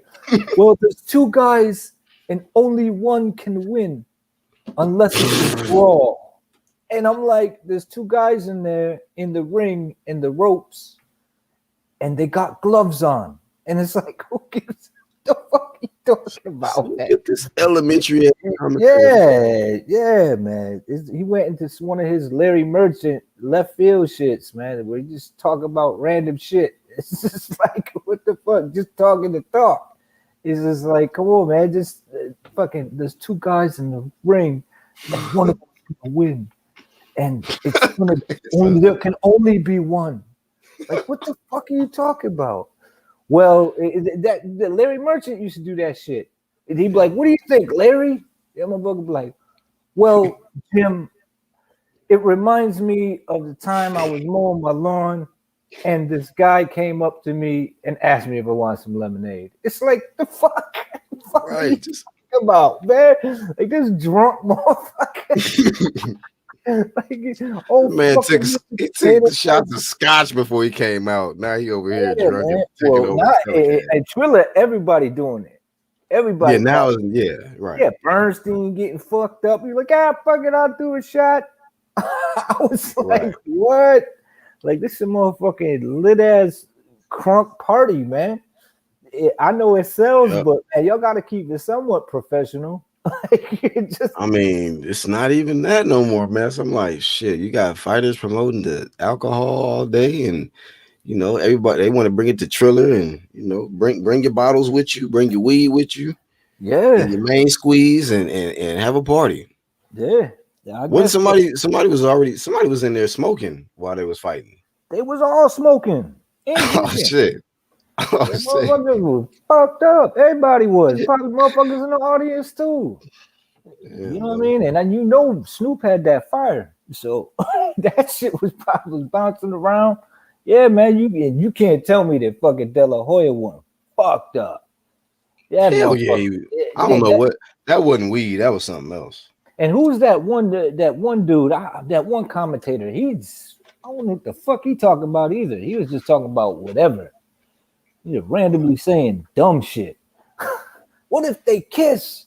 I was like, what the fuck is he talking about? Like, this dude's fucking lit. Yeah, man. Like that, when Bernstein took the shot, I was like, yeah, professionalism is done. Bernstein took the shot? Yeah, he took a shot. The motherfucker was like, yeah, give me a shot. He put it on there for everyone to see.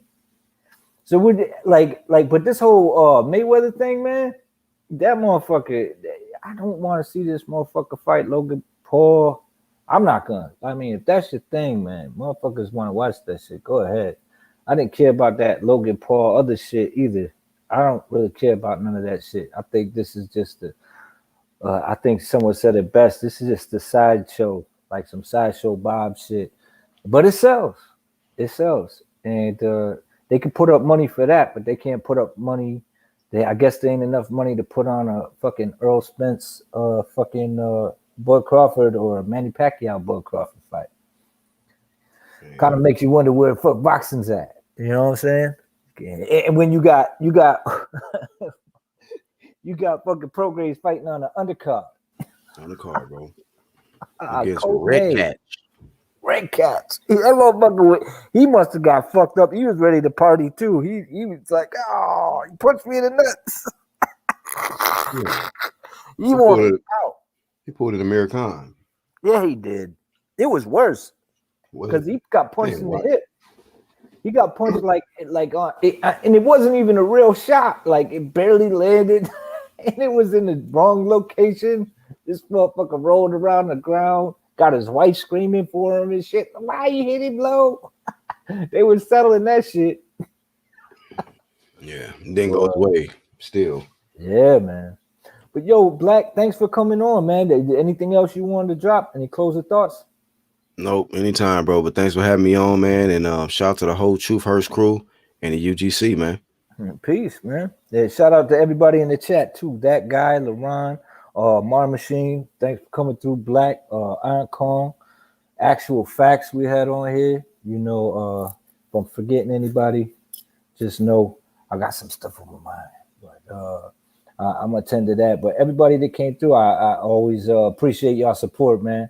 And that's what y'all gonna get from me, man. I'm just gonna say the fuck I'm feeling and what the fuck I'm thinking, and that's it. There ain't gonna be no fucking horse shit, man. There's a horse shit filter, and we check that shit at the door around her. So that's what we doing here, man.